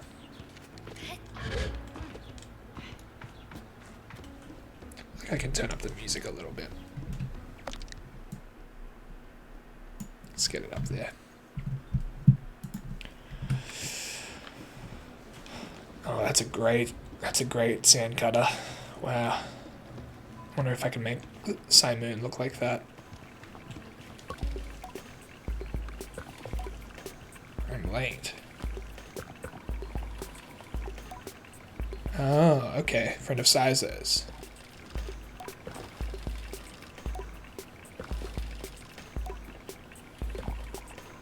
Oh, this is Utari. Okay.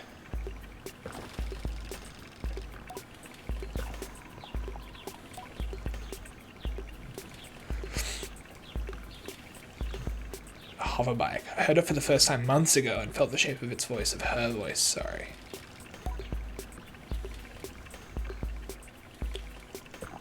Did Sizo teach you so little? The voices of our machines are eternal, more ancient even than their forms. That's cool.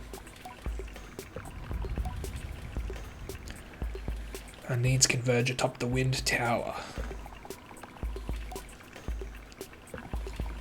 Okay.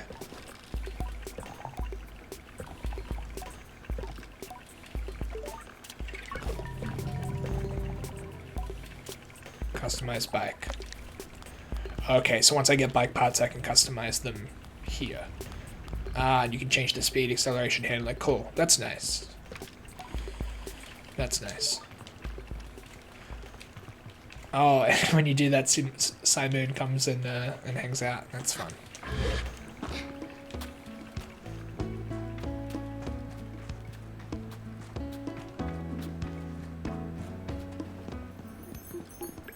Hello. The Mask Caster.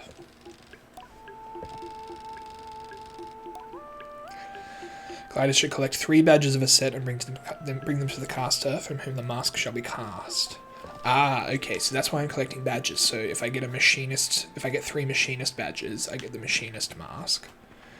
You can get 3 cartographer's badges to get the cartographer's mask. I see, I'm understanding now.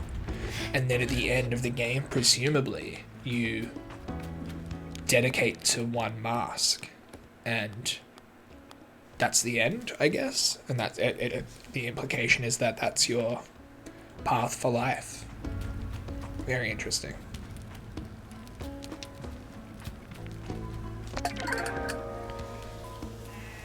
Narrow stalk fig.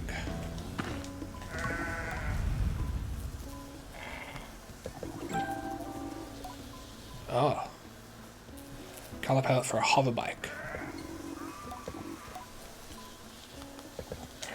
Oh, cool. I didn't even do anything. That lady gave me some colors. Can I change the colors of the bike here?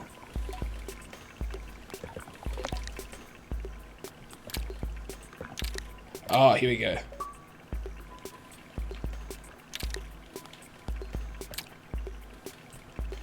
Wait, oh, I thought a little pop-up came up that I missed.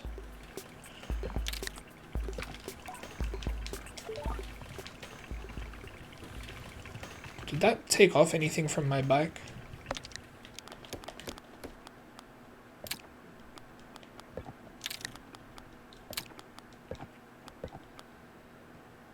How do I dye my bike? I want to make my bike red. I suppose that'll be given to me soon enough. Wow. Oh, these must be the giant beetles. Wow, very cool. Merchant's badges. So you can get a merchant mask as well. Ecria. There's a big market in town there, worth trying to get Arya's attention if you want to get yourself some merchant's badges. Okay. What do we got here? Ooh, beetle bike parts. Oh, that's sick. I'm running low on cuts though. Damn, I'll come back and get these beetle bike parts.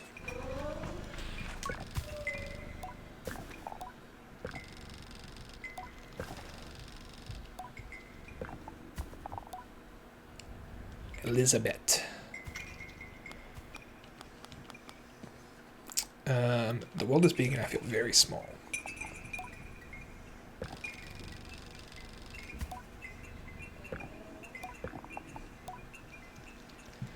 Second gliding. Ah, a metaphorical second gliding.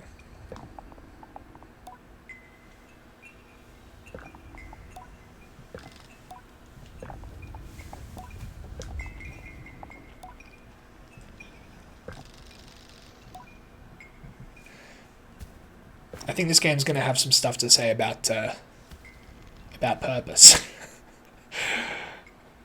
I mean, it's already saying some stuff.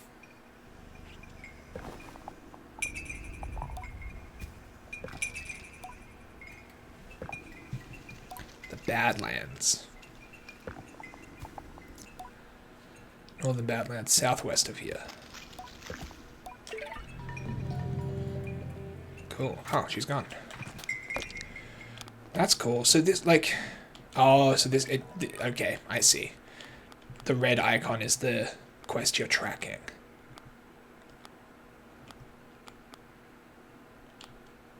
Ah, okay. So this really does seem like it's a game that is entirely... I mean, I don't want to make any presumptions. It seems like it's pretty open.